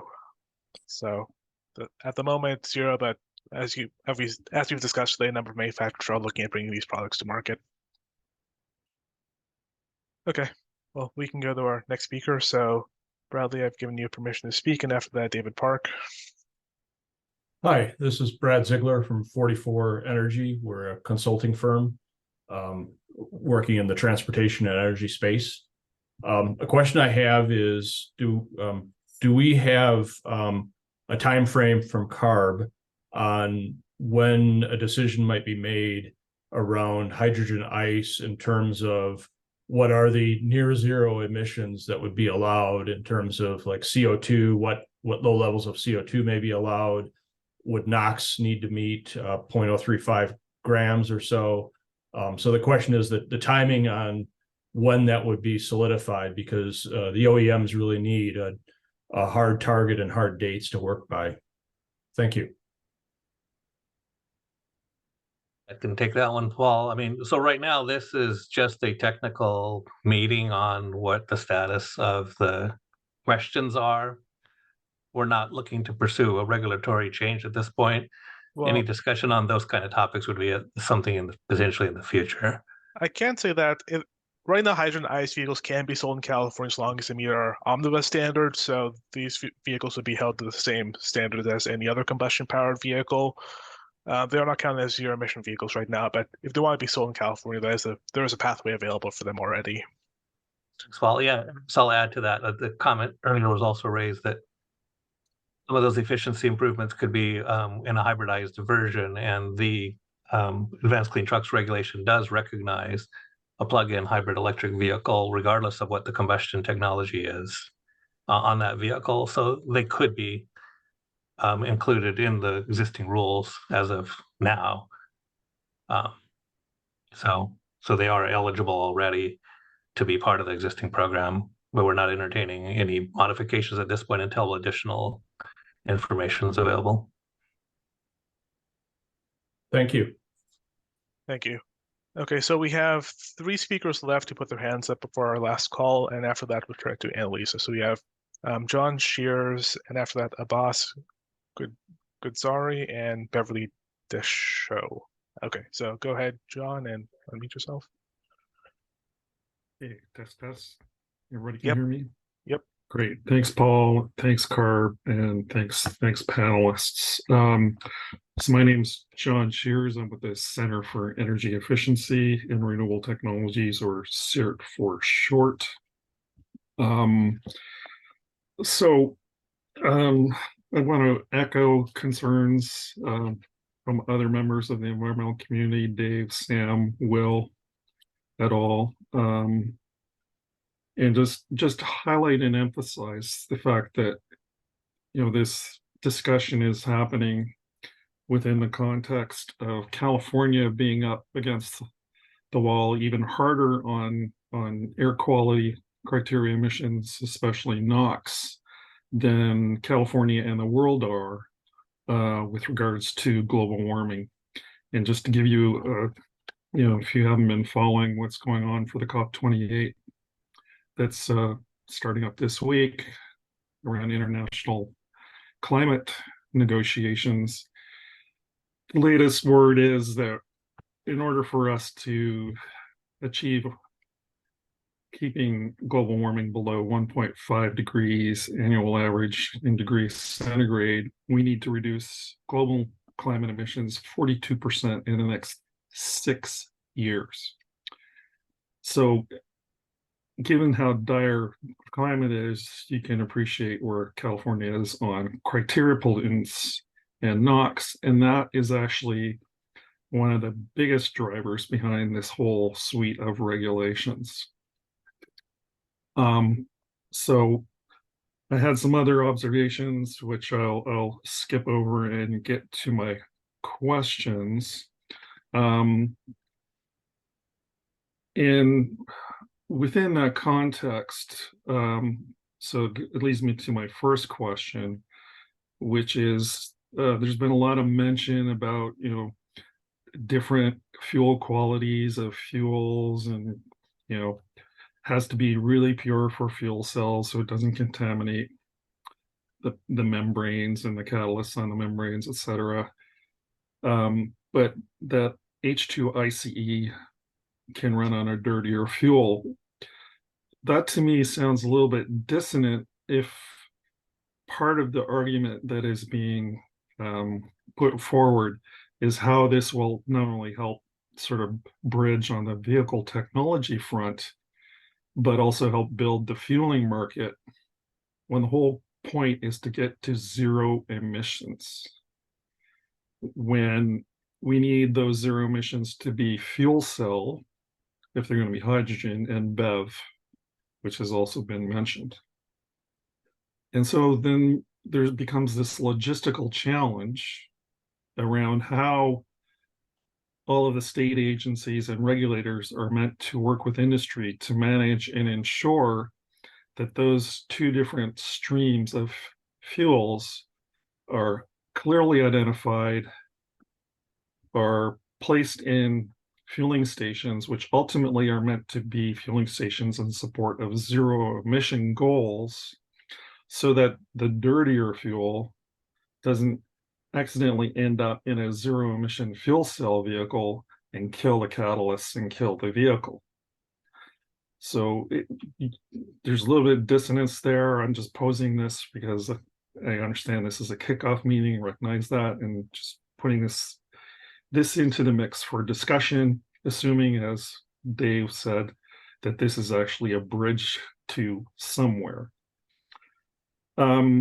So that's in one issue. Then on the other issue, if we're going to be looking at allowing a dirtier feedstock fuel of hydrogen to be used in ICE engines, that relates to certification of those engines.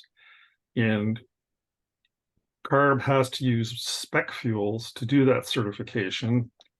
And fuels have to be produced within, a certain range of quality based on the spec. So regulations, I'm guessing, and my understanding is CARB would have to set up further regulations to allow a separate set of hydrogen fuel that is clean enough still that the certified fuel cell hydrogen ICE engines would comply. So there's another logistical and implementation challenge. I have questions about, given that it seems like a lot of this stuff is still in flux, like to at some point be able to, have a deeper discussion into how you're expecting the emissions and performance of the vehicles as we move from port fuel to direct injection to high pressure direct injection supplemented with a diesel, injection. How that'll work in terms of its emissions performance, recognizing we're going to have all the tailpipe catalyst controls for after treatment, and then assuming again we're on a bridge to somewhere with this discussion, there's still real concerns about H2 embrittlement.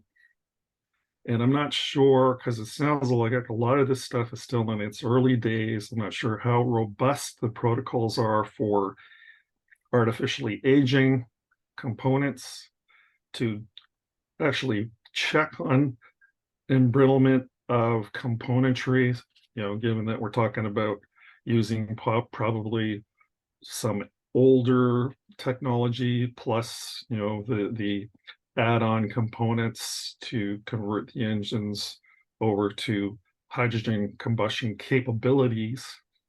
So it'd be good to hear more on that. And overall, in the big picture, and I'm not sure if I'm the only one sort of getting this, even though I'm fairly familiar with the issues. The whole presentation, I think, for our colleagues in the industry, I think you need to provide a clearer sort of presentation of how you see all of this map out in terms of helping to expedite and develop the fueling infrastructure, not just using the power plant technology as a potential bridge to pure zero. Again, assuming that what we actually have here is a bridge to somewhere. So I just wanted to throw those observations and questions into the mix, not necessarily possibly can be partially answered today, but for follow-on discussions going forward, whether we meet in sidebar meetings or again in follow-up workshops. So thank you. Thank you for the comments and thoughts, John. Really appreciate them. Thanks. I can comment to a couple of those questions if you want. Go ahead. Fuel quality, yeah. I mean, look at what we have today. Even diesel, you have ultra low sulfur diesel, you have off-road diesel, right? You have different diesels. We have a fuel spec for diesels for certification that has to be within a certain for a number of parameters. So we know how to handle that. And yes, you probably would have to, if you have dirty H2, say, that would likely be cheaper then. So your TCO would be cheaper. But then if you have a fuel cell, maybe you do need H2, say, from that's liquefied first, and therefore it's more pure. So that would actually have a higher cost for that pure fuel than a lower cost for a quote dirty fuel. I could foresee those things as this progresses, depending on what the requirements are for fuel cell and how clean can the fuel be, and so forth. So I think those are things that do need to get developed over time. I don't see those as huge issues that can't be overcome, but certainly need to be addressed. Hydrogen embrittlement, that's on everyone's concern, but we've actually been, we deal with that in processes and so forth. It's not a new thing. It does have to be looked for, and different technologies have more or less components depending on how you put the fuel in and what sees the stress and so forth. So again, that is actually well within engine expert or engine expertise, and it's not as big as concerns as it sounds. It is a concern, but something we feel like can definitely be handled. Yeah, so my main question, I guess, in the context of both of those is one, wouldn't it just be simpler to have CARB and Department of Weights and Measures come up with a one fuel spec, which is consistent with a path to green hydrogen, as Tyson observed as California's long-term goal? Can get into a whole discussion with the greenhouse gas implications of hydrogen, whether it's green or not, and global warming impacts. And then the concern, again, maybe this is something that industry should also work on, is showing us what work has been done on the embrittlement issue. Because, okay, granted, engine block's going to take quite a while for a lot of hydrogen to penetrate the engine block to cause embrittlement problems, but the more delicate componentry attached to the engine, if hydrogen is actually contacting any of those surfaces and metals, what are the prospects there? Given, as Paul was pointing out, the vehicles can technically qualify right now under the ultra low NOx standard, but we have the new full useful lifetime and warranty requirements, et cetera. What happens once we start looking at these vehicles, if they're on the road and they're starting to get rather old? How long does this bolted on equipment hold up to exposure to pure nitrogen? Or if we're talking nitrogen slip downstream from the engine, even lower levels of nitrogen downstream. So, or sorry, not nitrogen, hydrogen. Anyway, so I'll stop there. Maybe I can make a comment on that, just from starting from the different fuel streams. I mean, there's a big infrastructure problem behind this, so I don't think you can pull up to a hydrogen fuel station and have two fuels offered. That would essentially double most of the infrastructure that's needed. There might be an advantage, though, for fleet operators who may be facing an issue of not having fuel cell or sufficiently high-grade hydrogen available, but hydrogen is a very common commodity that's traded and manufactured in various ways. So that could be a temporary bridge for any supply chain shortages, where basically a fuel that might not be certified as fuel cell grade might still be applicable for a hydrogen engine. I think there are certain challenges in terms of the embrittlement. I do not see embrittlement, let's say, in the exhaust part of the engine a problem, but definitely the injection system and the fuel pumps and so on are a challenge. And if you look through the literature, you will find several publications in open literature where tier one suppliers have been looking at that typically deliver these components to engine manufacturers, and some had better results than others, of course, but that's a challenge, a technical challenge that needs to be addressed together with everything else. And it's a challenge that's there for fuel cells as well, if you look at it from that perspective. Right. No, I don't. Okay. Yeah. Okay. I'm still unmuted.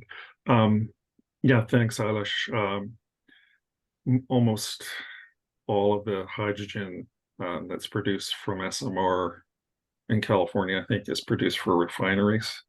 So that would be the main feedstock. And of course, Toyota and the Fuel Cell Partnership, at least down in the LA area, some of those stations take their feed from that, but then of course it's purified further because they're from the refinery pipelines. So yeah, so thanks.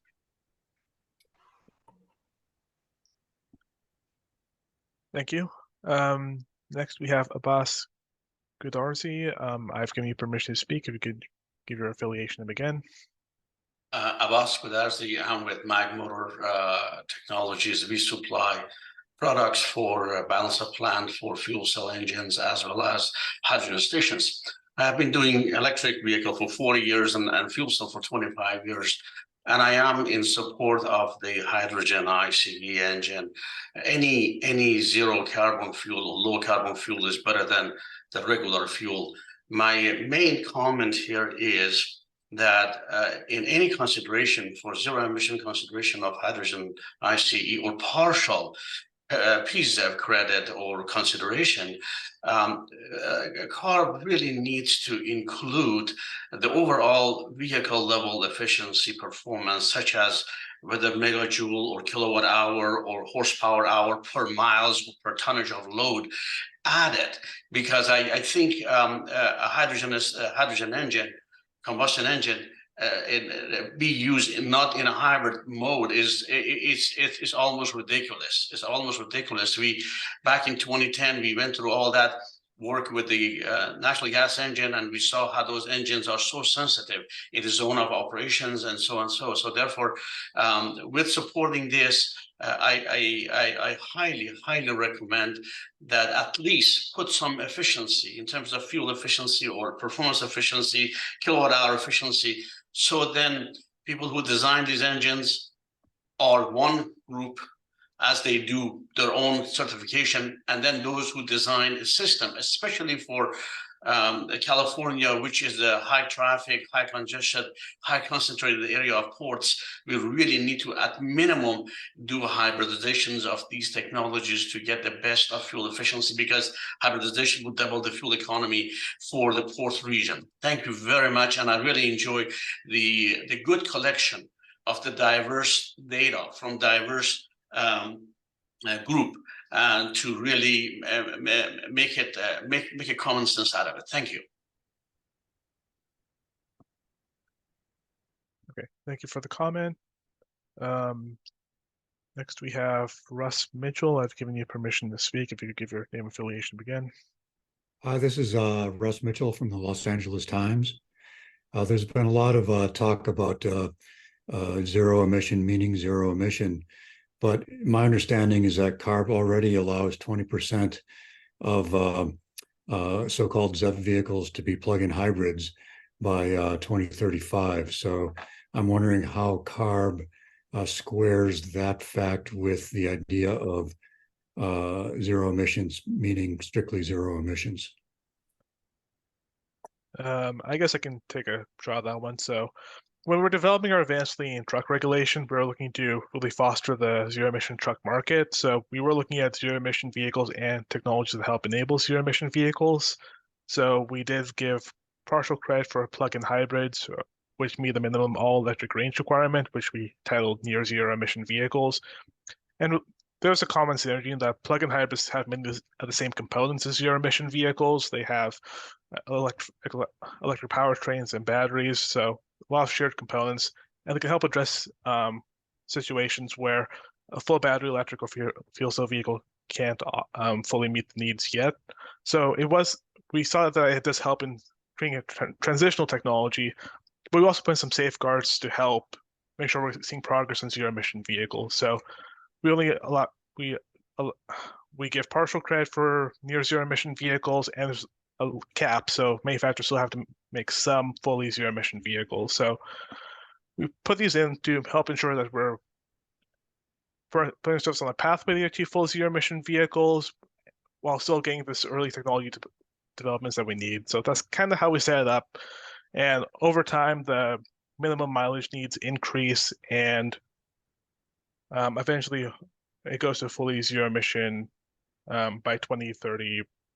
By 2036, it needs to be fully zero emission. So it's kind of how we structured that. Thanks. That makes sense. I'm just wondering, particularly since there's been all this discussion about zero emission, meaning zero emission, why you call them zero emissions if they have an internal combustion engine, which presumably will be used and will emit greenhouse gases and pollutants. Well, I don't think we call them zero emission vehicles. We have two separate categories of vehicles. We have full zero emission vehicles, which is generally battery electric and fuel cell vehicles, and near zero emission vehicles, which are plug-in hybrid. So we do categorize them separately. Just one more, and then I'll go. Look at what the governor says, and you'll see that it's advertised as 20% by 2035 can be zero emission vehicles. Okay, thank you for the comment. Thank you. Okay, next we have Todd Campbell. I've given you, sorry. Okay, we have Todd Campbell, and after that, Tom Swenson. These are our last two hands of the day. So Todd Campbell first, and then Tom Swenson. Hi, Paul. So sorry, I'm getting sucked in again. But wanted to thank you, first of all, and the CARB staff for holding this workshop. You know, I guess my thoughts here is that we need to follow the science, right? And I think everyone on this call wants to meet, you know, our climate challenge. The science in terms of, you know, renewable natural gas and, you know, and even being used in SMR shows to be a very cost-effective and excellent solution. And so I would strongly encourage, obviously, for, you know, CARB's, you know, continued support of using renewable natural gas for hydrogen applications, even in battery electric applications, and even hard to decarbonized areas. You know, you know, I find it very interesting. You know, there's a lot of buzzwords that are being used: real zero solutions or false solutions, that, you know, certain groups use. But I will raise the fact that we tried to actually pass a bill last year, AB 1012, Quirk Silva, that would have required a full life cycle emissions test for all platforms for future mobile source regulations promulgated by CARB. And the Union Concerned Scientists was opposed to that. So I want to say that I think the credibility of organizations that you know, do back of the envelope analysis and want to refuse to look at science should really think about whether they're for full life cycle assessment or not. All that said, I think we need to be able to support another pathway to zero beyond battery electric, renewable natural gas, certainly, and certainly other forms of being able to support a hydrogen future, I think will be important for the California Resources Board, and far beyond that, because the California Resources Board influences, obviously, other 177 states throughout the country, and we want to move to zero.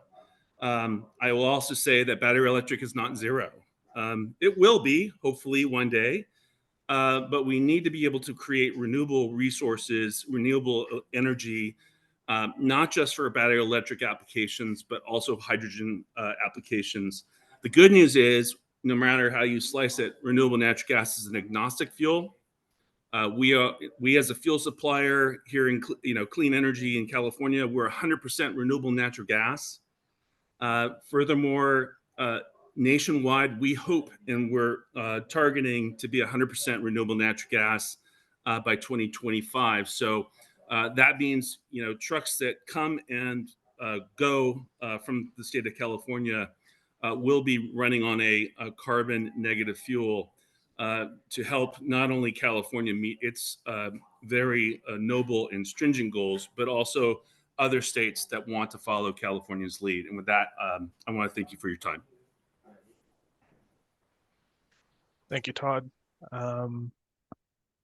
Okay, go ahead, Tom. All right, you ready for me, Paul?